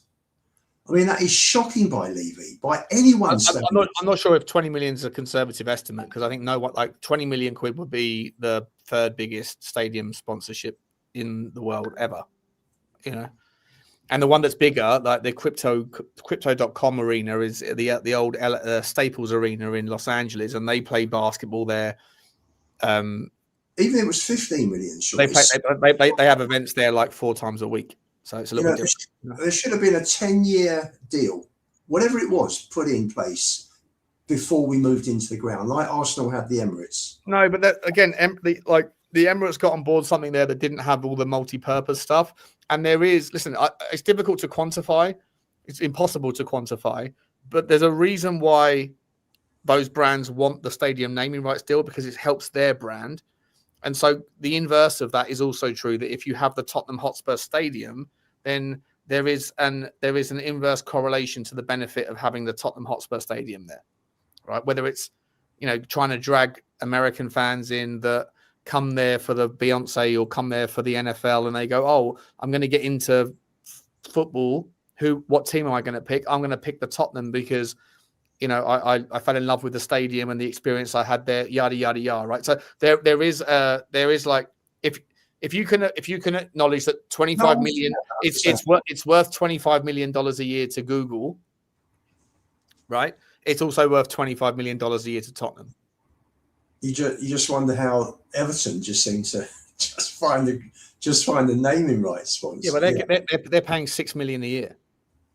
Fine, but that's Everton. I'm sure we could have got 10 or 12 or 15. But the point is that the justification for not doing it is that whoever it is at Tottenham, whether it's Levy or some commercial partner, they believe that having Tottenham Hotspur Stadium as the name rather than Googleplex or rather than Amazon Arena, that it's worth more than 12 million or 15 million. They think that having Tottenham Hotspur is worth at least more than what someone else is willing to pay. And we'll never know. We'll never know because it's impossible to quantify. But that's the logic, right? That's the logic. You know. Anyway, let's get back to the rest of his this guy's fucking smoke show. Drive a team forward is something that I'm sure will help us. And help us on the first day. His his energy, his quality in midfield, his work rate, the way he can drive a team forward is something that I'm sure will help us. We already seen that from day one, and then of course as a character, he's a fantastic human being. He's a leader. He has been captain earlier in his career, and he's somebody that really will be an important voice in the dressing room this season here and in many seasons to come. Let's talk a little bit about Solskjaer as well, and I do want to broaden this out because it's been a part of the philosophy and a part of the plan for a long time for you now to make sure that we're bringing in some of the best young players from around the world. Can you just tell us a little bit about him and what the plan is for him? Yeah, so Solskjaer is a player we've followed for quite a long time in Brazil, in Santos for the Brazilian youth national teams. So he's a player with a very high ceiling. Of course, it will take a period for him to adapt to English football, as it does for most players coming here. But again, a player with a very high with a very high potential, and a player we're looking forward to develop in the years to come. Yeah, I always think it's so interesting hearing about that pipeline and the way that we're managing talent. Can you tell us a little bit about the squad profile at the moment? Are you happy with the current profile of the squad and what we have at Thomas's disposal? Yeah, there's no hiding away. We have too many injuries at the moment, but we have, you can say, over the last period here, brought in players who are made more ready from day one. Obviously, Palhinha, big Premier League experience. Kudos, big Premier League experience. Kulumwani experience for the highest level. Xavi, great experience for Champions League with Leipzig, and now Connor coming in. So we have, can you say, recruited players who can make an immediate impact in the team. And then we need to find the right balance, because we also need to have players in the pipeline as well. And that is what you see in every club. It's a combination of buying players who are ready here now, is buying those, can you say, younger players, and then of course your own academy players as well. And if you take some of the first team starters now, Udogie came in and was on loan, and Pape Matar Sarr came in and was on loan, and Lucas came in from Sweden, etc. So it's something that we do at our club, and it's something that all clubs do across the Premier League. Just finally, Johan, I'd love to get into the summer, because fans will want to know what the strategy is, what we're potentially looking at in terms of the summer window and the types of players that you're looking for this summer. The summer market is where 8 or 9 out of 10 players they move the club. So we will go into the summer window with big ambitions of strengthening the team. We know there'll be more movements. We know there'll be more opportunities. So the plans are already, can you see, drawn up. We have a clear picture of which position and also which profiles. And could we have brought 1 or 2 more in this January window, we would have been delighted to do so. But that was not a possibility. So we are looking forward to the summer. Now we focus on the rest of the season, and that is very, very important as well, because we have big objectives. We're still in the Champions League. We want to, of course, be higher in the Premier League, and then myself and others will have our eyes already now directed towards the summer transfer window. Wow. What's a load of what pathetic? What an underwhelming, stating the obvious. I mean, just nonsense. Just nonsense. Just taking fans for mugs. I just had a little sleep there. I missed it. Did I miss anything? I just had a little doze. Honestly, no, he talked about the kick in the can. He's kicking the can. He's saying, kicking the can. The summer's when 9 out of 10 players are able to move. You know, it's always the same. This is my point, though, right? I genuinely think that something has to change with regards to the January window. Either teams like Tottenham need to do enough business in the summer so that you can ride through the rigmarole of injuries. Because ultimately, why we are desperate for business, yes, we need to improve the squad. But if you were to look at our fully fit, 100% available squad, which of course is just like an idyllic scenario that doesn't exist, but our fully fit squad is far better than what we have available right now. There's still areas, even in a fully fit squad, there's still areas for improvement in the midfield. There's still areas for improvement in the forward line, whatever, right? But if the excuse as to why you can't do business is because of the Champions League and the Europa League thing, like kicking the can until the last few days, and then there's just no time for people to find replacements, then either UEFA has to change the rules around the window and extend it by 3 weeks or a month, make it January 1st or January, make the January to February. Just make it February. Why not? Right? Because you know, like 2 years ago, the European fixtures were finished by the end of December. So you had the whole month. And even then it was still difficult, but you had a month. Either extend the length or shift the goalpost. Or if that's not on the cards, then every club needs to like somehow find a solution whereby you do all of your business in the summer, knowing that you only get the summer to do it, even though that's not going to solve for any injury crisis problems. Sean, we needed stocking fillers, right? 100% we needed stocking fillers. We got players that are coming back soon. What soon? When the season's over, April, end of March, right? We could have done with players now, loans. I understand the going too earlier and, getting players, but there's things called loan with an option, right? Now, they might not be the type of players we want to sign on a permanent, but there could have been a couple of players that would have supplemented our injury crisis as it stands and helped us get through games and get points to stop other players. Because for me, I think this injury crisis is only going to get worse, because what we've got now is no rest for any of these other players that are currently playing. We said it about Porro. We said it about Richalison. I kept saying about Richalison. Why is he resting Moani when it's Richalison that needs a rest, having come in? And look what happened. Same with Porro. Look what's happened to Spence. Look what's happened to Micky van der Ven. And right now, there are probably players currently playing in the squad. Solanke should never have done the minutes that he did in the game against Manchester City, walking that fine tightrope.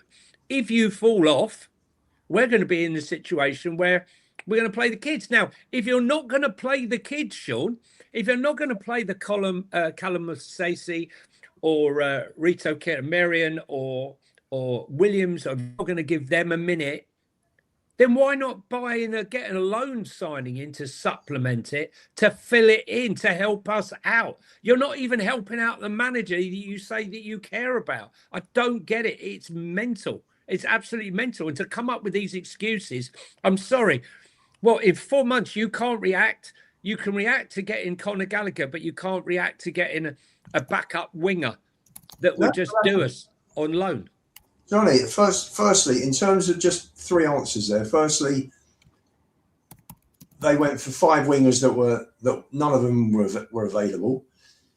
Secondly, it's one thing when there's injuries and being able to react and trying to react, but players not being available because obviously you can't plan for injuries. You don't know what position's going to get injured during Jan. But there should have been a plan and a contingency plan on top of that, just in case of injuries. Maybe one player for defence, one player for midfield, one player for attack. If that's all you can, if that's the logical way of doing it. And the last point I just wanted to make to add to Sean's option was you could either bring the European foot matches. I know there are midweek breaks, aren't there? I think in Europe. So that could be while the European get the extra games on the last 2 weeks. Bring that forward a week, and bring knock the close of the window back 2 weeks, or just get rid of the window, finished. So you could, like you used to. We never, when I was growing up, there were never, for years and years, there were never transfer windows. You could buy and sell all year round. I don't know why they changed that. Honestly, I don't know why they changed it. Just get rid of that. And that takes everything out. So that if a player's out for the season in October, a club can go out and look around and buy that player. Yeah. And everybody's got time. I don't understand. It must be employment law rules around it, Lubo. Like the whole, I don't know. Like, are we? I honestly don't know. But are we suggesting that the whole point of the transfer windows are because it like compresses the value of the summer when there's no football into content that is still relevant to football, and same in January, or is it around like? I'm sure it's around employment law. I can't remember, but I'm sure it's around employment law. I think it was to protect. I think it was to protect clubs from losing top players. But I cannot believe it. I cannot believe this is the one industry out of every industry that you have transfer windows. Can you? Well, I can't remember. Can anyone in the chat like educate us here? I'm sure there's a reason I'm sure it was at least when we were in Europe. I'm sure it was around European law on migrations of people. I'm sure it was to do something with around employment law. I can't remember now. I haven't looked into it for a long time. But either way, look, the law can be changed, right? The laws in the Premier League and UEFA change all the time. So, like, there has to be some extension, because this new the new Champions League format is killing the January window, and it makes it impossible for teams that suffer significant injuries to recover. Here we go. Windows were introduced as part of a compromise agreement with the European Commission about the whole transfer system and how it could best preserve contractual stability for both the player and the club, while allowing movement at prescribed times during the year, i.e. the summer and the winter. There you go. Primarily to bring contractual stability, structures, integrity, and footballs, allowing teams to build squads before the season. So it has nothing to do with there's no need for it. Basically, there's no need for it because the game has changed. The rule, like, it might have suited then, but the rules since then have changed significantly, and now that particular rule is archaic versus the real reality of what we're dealing with. Yeah, the rule has to change. The January transfer window has to be scrapped or extended, or the whole thing needs to be removed. I don't get it. It should be. You know, I don't know who it's protecting. All it creates is like more inflated transfer. January, everyone just pays over the odds, like you said, Johnny. Right, Palace have paid significantly more than they should have done for the two players they bought. 85 mil, yeah, too much.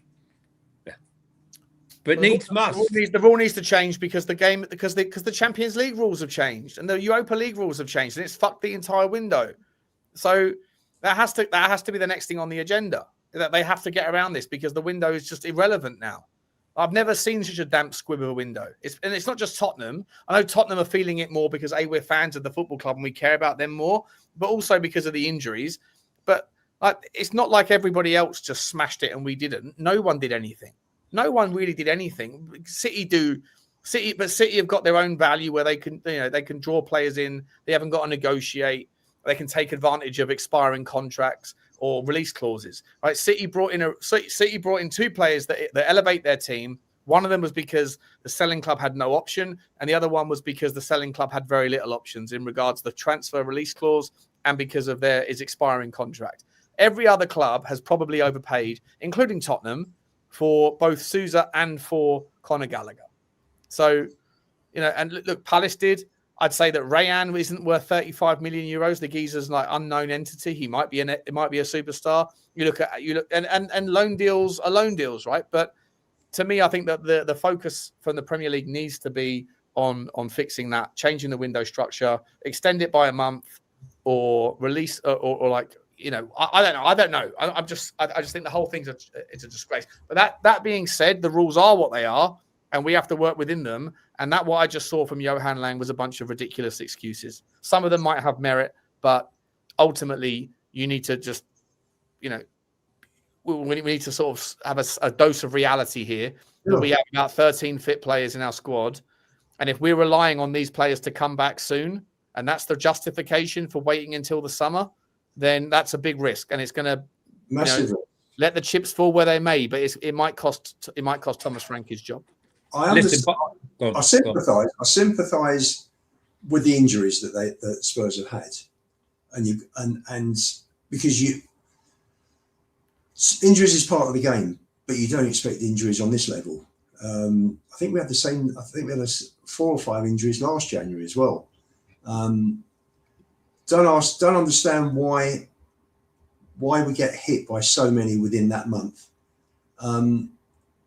But there's no excuse for the lack of planning from September the 1st to December 31st. For me, there's just no excuse. Just to pick up one player, and Gallagher wasn't openly for sale, I don't think, last summer, was he? I can't remember him being touted around particularly. He was playing for Real Madrid. It was only Koke's kept him out. Of the Atletico Madrid team, which is why, if you want to get to the situation, Johnny, it's a new situation. It's not a situation where they were talking to Sevilla and thinking, right, let's see if we can go for him in Jan. It was a new situation, and listen, They responded to Bentancur's injury and they brought him in, and it's an upgrade on Bentancur. So for me, I'm happy with that. But for the rest of it, God knows, absolutely clueless. Seriously, I mean, we should have had one or two through the door, even if they were loans. Even if they were loans, and they don't have to come from clubs who are in Europe necessarily. So for me, no excuses. I think it's a really poor show by Lang and the whole recruitment team. And you know, these are key moments. This is what these guys are being paid to do through the year: is go and bring better players into the club. Can I just say one thing? Players that needed, players that fit the gaps that we've got. So I'm just going to say one thing that's really important here, and this strategy is baffling to me. Do they really think that we will be more of a proposition for a top player to come to us in the summer when we finished 15th or 16th because we didn't sign any players and we're not in Europe and we don't know the future of the manager? Really we'll be in a stronger position then? No, you'll have 300 million that you're touting around, or 250 million, and you'll still be telling us the same thing comes the end of the September window. We couldn't get target 1, target 2, target 4, target 5.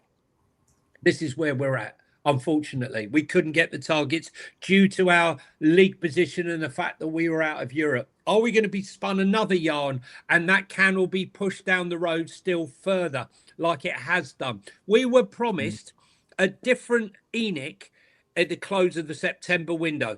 So we all said, look, we'll let them go. It's not easy to do stuff, but if we see a bit of intent, it's what they do in the summer window. We did say that, right? But yeah, and Saba was bang on, by the way, Johnny, when he said he had the opportunity to throw Daniel Levy right under the mud by making the window special, and then everyone would go, see, it was Levy that was the cop block. Correct. And then to enhance that, before the West Ham protest, they doubled down on their ambition, telling us how they were going to break the wage structure. We're going to do X, Y, and Z, and we've got ambition, and we really understand what's wrong with the club. And all of the positions and the quality of the players that's lacking, blah. And what do we get? Nothing. And the can is kicked further down the road. That's not ambition for me. That is kicking the can down the road till the summer, where we could be in a worse position than we are currently, where not only do top players not want to come because we're not in Europe or because we've fallen so far off our perch, but the likes of Christian Romero and Micky van der Ven want to leave. Is that an advert to bring in top players? Is that a signal saying this is the club I must play for? I'm not sure if Romero's that great a loss. I'll take him or leave him. But I'm just. I hear what you're saying. That's a bad. The big problem is, and it's so key in any business. You've got to have owners that understand the business, the product, how it works, and we don't. And that is the problem. And we've never had that. What we've had is ENIC have brought their style of management into football. I'm just talking about the football side now with ENIC, and particularly transfers. And they have tried that.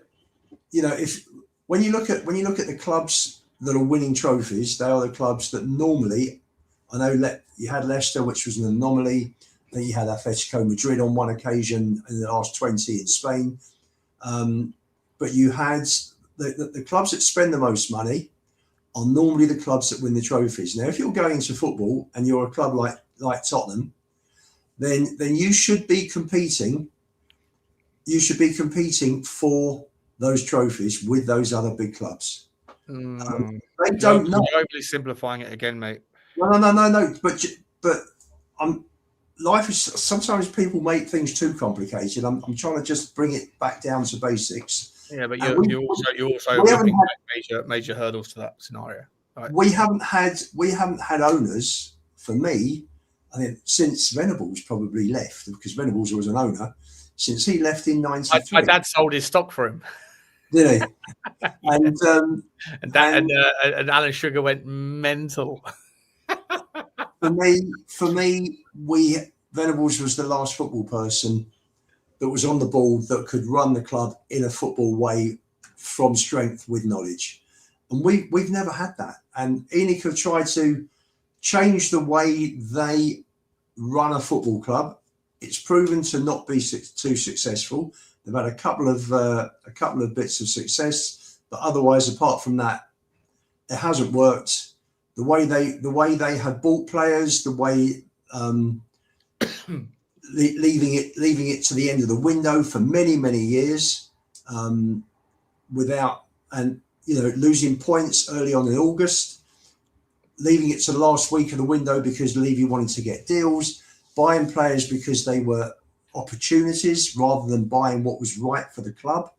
And we just haven't had anybody who has bought for the club, for the football team, to make the football team as strong as possible. It's all been, just let's random buys, with no synergy in terms of what managers want. It's just been a joke. It's just been really unprofessional for many years. And here we are with a squad that, listen, we're 14th. We're not 14th because we're the 6th best team at the moment. We've had 24 games. I mean, this week is 2/3 of the season through. So we're there because we deserve to be there. Yeah. Well, we'll see how it ends up. Listen, for me, the Langer interview, absolutely shambolic. I'm seeing on Twitter, Cutie Romero has been heralded as an absolute hero. I don't subscribe to it. I think we're all being... If you think that Tottenham Hotspur, the owners of the football club, pull the bait and switch on everybody every time, saying next time is the next time and it's the real time, all that stuff. If you see through the transparency of that, and you're falling for Christian Romero thinking that he really gives a fuck about the fans and not about himself, and he's engineering a move, then I don't know. For me, it's not how I see it. I know Lubo's changed his mind in the last 72 hours more times than the wind has changed direction. The biggest flip-flop. Lubo, your flip-floppery, mate, in the last 72 hours has been unconscionable. I've moved how I feel at the end based on the popularity of public opinion. No. If you are someone that judges your own opinion, if you base your own opinion on the veracity of public opinion, on populace, then you don't have a strong opinion, Lubo. It's mental. No. I steamed it the other Monday. I steamed in on Vinay, didn't I? No, I'm talking about Romero. On Romero, based on them, you have flip-flop based on the transfer window. Javiana, absolutely, based on the transfer window and the lack of doing stuff in the transfer window. I now feel we have a flip-flop. Everyone changes their mind, like they didn't say that last time. We have a flip-flop, trying to erase the past. Well, buddy, you're having a laugh. Hey, that wasn't me. That was Johnny. That's Johnny with the controls.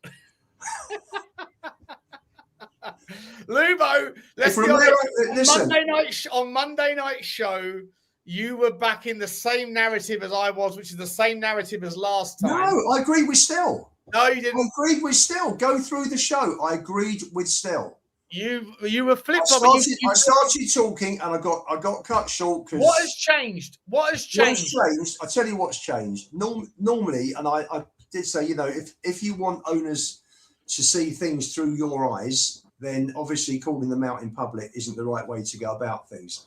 Yeah. But when you have been there 4 years, you've seen Conte come and go.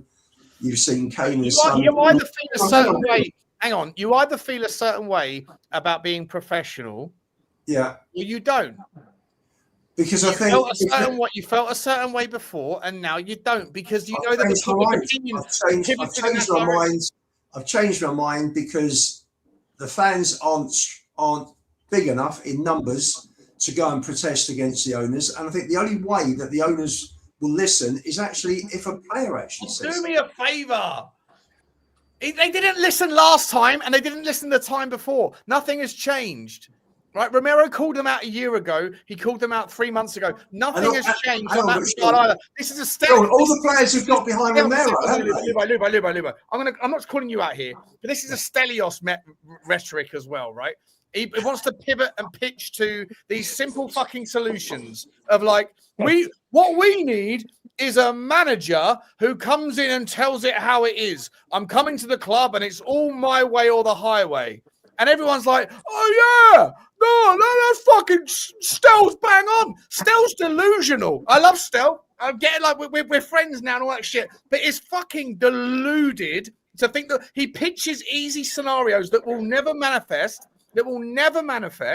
Ever in a million years, right? Never ever come to fruition. And then when they don't happen, you can't then be proven wrong. And Lubo, you're doing exactly the same fucking thing. You were fine with the argument that as an employee of the football club, you know how it works in the real world, the big bad real world, not some idyllic fucking fucking reality. You know what, simple solutions make sense. I've got to a point now after 25 years that you just think, oh, fuck off. You've changed your mind since Monday. Since the end of the transfer window. No, you've changed your mind, Lubo. Since the last time we did a poll, it was 50-50. It was 50. Hang on, Lubo. It was 50. 50% of people said Romero's right to do it. I'll find it. And now it's 90%. Lubo suddenly goes, oh, I'm over here now with the popular people. Yeah, I know. I have switched. Mud for you. You're always in the mud. You didn't think it could be true, and now you're in the mud. Again, not me. You can have your laugh. You can have your cheap laughs at my expense. That's okay. That's okay. No, listen, no, it's all Romero's right. guys. Romero's right. All the shite. Guys, we're all. Listen, look. The thing is, it's not the best scenario there. There's so much uncertainty. It's like the market, Sean. You know, let's be honest. It's like the markets, the stock market. The market hates uncertainty. And all we have, the markets have to fill the void with speculation. And that's what we're doing right now as Spurs fans. We don't know where we're going. We don't know what we're doing.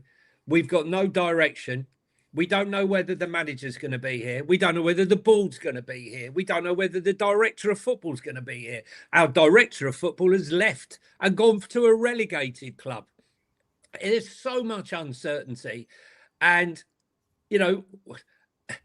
we're here to fill the void. And, YouTubers are here to fill the void, take the brunt of it. And, when we make comments like Lubo and myself and Sean, if you're outspoken and you say something, you're going to be called out now and again. And it's just part and parcel. It's part and parcel of it, isn't it, Lubo? It's part and parcel of it, yeah. It's part, yeah. Lubo, mate, you got to form a strong opinion and stick with it for at least 5 minutes, mate. No, at least 5 minutes, bro. I had that opinion for many, many, many years. That I think it's wrong. That somebody would call out the owners. It's always, if you're not happy, talk to them behind closed doors. I think the issue now with Spurs is that this has gone on for so long, and I'm sure to get Romero to sign a new contract in the summer, he was made various promises and they've not come through. They haven't come through. Romero signed the contract in July? Early? Or is he just playing the win-win scenario, mate? Maybe he is. Maybe he is. Mate. Who the fuck gives a fuck about other people more than they do about themselves? And you know what, Sean? They're getting sucked into it. When Conte came out with his all the fans who knew what had happened at this club for 23 years were all 100% behind Conte. We all knew he was signing his death warrant in terms of being an employee of the club. But sometimes things have to be said, and Conte was absolutely spot on. Whether he did it for selfish reasons or not, he was spot on. And I think Romero's spot on as well. Whatever you think, listen, I'm sure Romero will go in the summer. Romero's saying it's a disgrace that we only have 13 out or 11 outfield players available. So he's complaining about injuries. He's complaining. Well, listen, he could turn around and say that he's complaining about injuries. No, he's not complaining about injuries. He's complaining about other things, but other things wouldn't have solved the injury crisis. Come on, let's be honest here. You don't got to be a genius to figure this shit out. He's manipulating the situation because he wants to be a hero with the fans whilst at the same time engineering a move. Like, I'm sorry, you guys could think differently. You're not wrong, though, Sean. As much as you want. I see through it. Fine. I don't care if I'm in the 1% of people that think otherwise. I trust my own gut, and I know what I'm talking. I think I know what I'm talking about. Fine, but do you not think he's right? He's right about what? Complaining about injuries. No, do you not think it's a disgrace that we have injuries? What else has he said about the club? When he's in this most recent outburst, he said it's a disgrace that we have injuries. That's what he's talking about, right? I know he's really making it about the owners, but in reality, if we didn't have only 11 fit players, right? If we had 20 fit players, then his narrative wouldn't be able to be what it was. So he's blaming injuries. He's utilizing injuries to make a point. And in so doing, people are going, Romero's fucking bang on. Because he's inferring other things, but he's utilizing the injury crisis to make the point. If we didn't have 11 first team fit players, let's just get down to the nuts and bolts here. Intelligent minds need to intelligence here, right? If you didn't have 11 fit players or 12 fit players, he wouldn't be able to say what he said. So he's blaming the injuries for what he actually thinks is a lack of squad preparation, which is a lack of investment. Even if you bought at Kliush on deadline day and you bought, I don't know, whoever, Leon Goretzka, most of the fans would go, actually, decent window. Well, you bought in at Kliush, you bought in Conor Gallagher, you bought in Goretzka, you bought in Sousa. When was the last time any team brought in 4 first-team squad members and the 5th guy, whatever else, right? He wouldn't be able to say that. But the argument that he's making is that we have only 12 fit players, which is a disgrace, which is not about the squad depth. It's about the injury crisis. And the club not reacting to the injuries. Either way, if you bring in 2 more players, you have 13 fit players. The point doesn't change. But Sean, we didn't. That's not the point he's making. He's basing his outrage. It depends what you think. It depends. No, he's basing his outrage on the... Look behind... Sometimes you got to look behind. You agreed with me on Monday. You agreed last time. You're changing your opinion because 90% of people are getting sucked into that narrative because they're angry. You're a flip-flop, Lubo. I know. I'm pissed off. I'm really pissed off at our transfer window. I'm really pissed off. There were no plans put in place, it appears, between September and December to buy a couple of players. I agree with that. But Lubo is... But Romero is talking about... But Sean, there's no contingency for potential injuries either. Now, I'm not saying you go out and you get 9 players. I'm saying not even 1 or 2. But even if you did, you still only have 13 players. He's utilising one mechanism. Right, but I've changed my mind. I'm looking at the big picture. I know you change your mind. You change your mind every 5 minutes, Lubo. No, I don't. It's incredibly difficult to keep up. No, I don't. I said all along. I said the other day, Lang should go. Mackenzie should go. I said on the show, Lang and Mackenzie should go. I think their performance this window has been dreadful. Dreadful. I don't disagree. But Romero is utilising a separate scenario, a separate incident to make a point. He's probably pissed off. If you can't see that, then I think you're just placating to people that are angry right now, Lubo. You're a fucking weather vane, mate. You're a weather vane. Listen, whichever way the popular opinion is. If I'm entitled to change my mind, everyone's entitled to change their mind, Sean. You're only changing it because the people have spoken in a certain direction. No, that's it. I don't care. Listen, I've got to tell you something. What Romero's saying is basically what I'm saying about Lang and the transfer window. No, he's not. He's saying it's a disgrace we have 11 outfield fit players. How does that change if you bring in 1 or 2 more? You get 13 fit players. It's still an injury crisis. Come on, man. It's mental. If it's only about injuries, what do you think? What do you think the truth is that he's actually complaining about, Sean?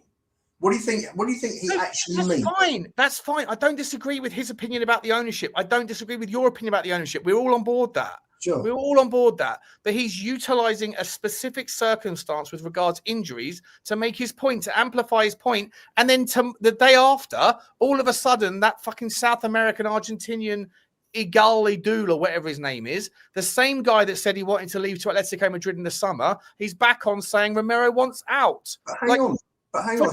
Just for a second, consider the fact that this guy, like everybody else in life, is out for themselves. Of course. But, you know, Romero's not actually putting across the most strongest points. If he actually came out and said, with the injuries, with the transfer window just not happening, we are really, really short, then that would have resonated probably a lot more than just talking about injuries, because injuries you can't help. Nobody gets injured deliberately. You know, so it wasn't the strongest of points that he put across, was it? If you think he's just talking about injuries, I don't. I think he's criticising the transfer policy for January. That's how I read it. You're not listening. He's not talking about injuries. He's utilising the injury situation He to wants engine out. his He opinion. obviously wants out. Right. So he's not talking about it from a position of like, I want what's best for the fans, just like Conte wasn't either. This is not me defending the ownership. This is me defending logic, reality, and the obvious human psyche of selfishness. I want what's best for me, not what's best for someone else. Okay. Conte wasn't talking about the ownership in a way to make the ownership change. He was talking about the ownership because he wanted to get paid off. And Romero's talking about the ownership because he wants to get an easier move in the summer. It's so obvious. Fine. So let him go. Doesn't matter. My point is more, to be quite honest with you, Sean, whatever Romero said or not, I actually don't give a toss. My point is about the transfer window. And if they've got any balls about them at ENIC, they'll see that the recruitment team are utter shites. And they should be sacked. End of. Finished. Happy to have a chat with you anytime, James. You can hang on 5 minutes. Don't go.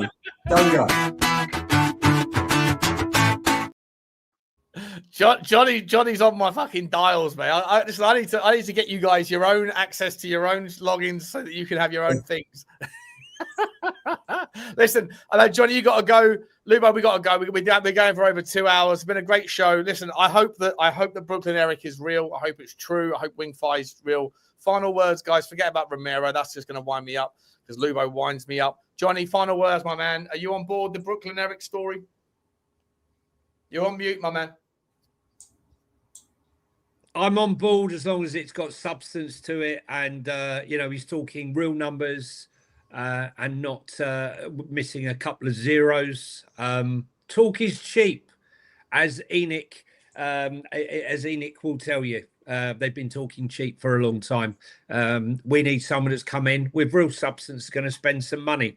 As I said, figures, bandish some figures around.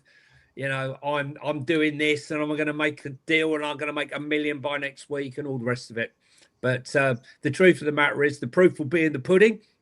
And if he does make a sizable offer for Daniel shares, then I do believe that the Lewis family will have the right to match that offer. But do the Lewis family have £1 billion tucked away somewhere that they can lay their hands on? Maybe not easy because it's tied up. Correct. In capital. Will they have to leverage Spurs to buy the Spurs shares? Imagine that. They take out another billion. They take out $1 billion debt against the stadium just to buy Levy out. Shares out. Then we all protest. Then we all burn the place down. Then we all burn the place down. Yeah, no, that would be the end of it. Guys, there's 1,200, 1,100 of you now. Guys, please get over to Football Inc. because there's been a dual show today. Most of you have stayed at Spurs Talk Show, which is understandable. This is mainly a Spurs topic today. But if you get a chance, please get over to Football Inc., where we talk about Spurs and we talk about all things football. So thanks for that. Don't forget. Thank you, Johnny. Yeah. Even Bugsy knows when I'm starting to round up. She's so intelligent, right? When she knows when I'm starting to round up a chat, she comes in, does a little stretch, and she's like, "It's about to be time for my walkies." She's right under my. She knows she exactly can what's smell going on. it. She can smell it a mile away, just like Lubo can smell a wind vein, a weather vane, and an opportunity to change direction. Lubo, final words, mate. Final words. Look what you called. James wants to meet me in a dark alley now. Oh, I didn't see that. No one get aggressive. What are we doing? What are we doing? No one do that. What are we doing it? Guys, I'll say massive thank you to everyone. There's a final super chat, which is a really nice one. Sean, Johnny, and Lubo, top show as always, and top tier people you all are. There we go. Appreciate you very much, Kev. Thank you very much, mate. Kev, Thanks very much, Kev. No, thank you very much, Kev. You can go and meet James in a dark alley. Got to show the alarm's going. He set the alarm off. That's the Enoch out alarm that he had set years ago. Guys, in about 20 minutes' time, Saba is on. So he's asked me to. The redirect is going to be too early for you all, but Saba's on in 20 minutes at 3 p.m. So get over there and support him. I want to say massive thank you to everyone. And yeah, listen, let's hope that there's some truth to the rumours. In my opinion, I think we should all support it and we should get behind it. And I think the Change for Tottenham need to, again, amplify their reach. And they need to get on that bandwagon soon. Because if that helps these owners to piss off, then we can all sort of maybe be excited about a potential new future. Love you all. It's always fun and games. Leave everyone's banter at banter level, not nasty level. And we'll see you later on. And Johnny, you and I, we going to do something on Football Link tomorrow? Now that we know that your Wi-Fi works, we'll do something. Yeah, we'll do something Football Link. And guys, get on to Football Link. Is there a link down there somewhere? Yeah, it's a link. There's a link right here. Oh, no, that's not that one. There's a link here somewhere. There it is. Let's get on the link. Get down to Football Link and give us some support there, guys. If you like football, if you like all things football. Thanks a lot. And it's goodbye from me, goodbye from Sean, and goodbye from Lubo's cabinet. where he stores the files, otherwise known. Epstein would love those files that he's got in there. See you later, guys. Thanks, everyone. Bye. Bye.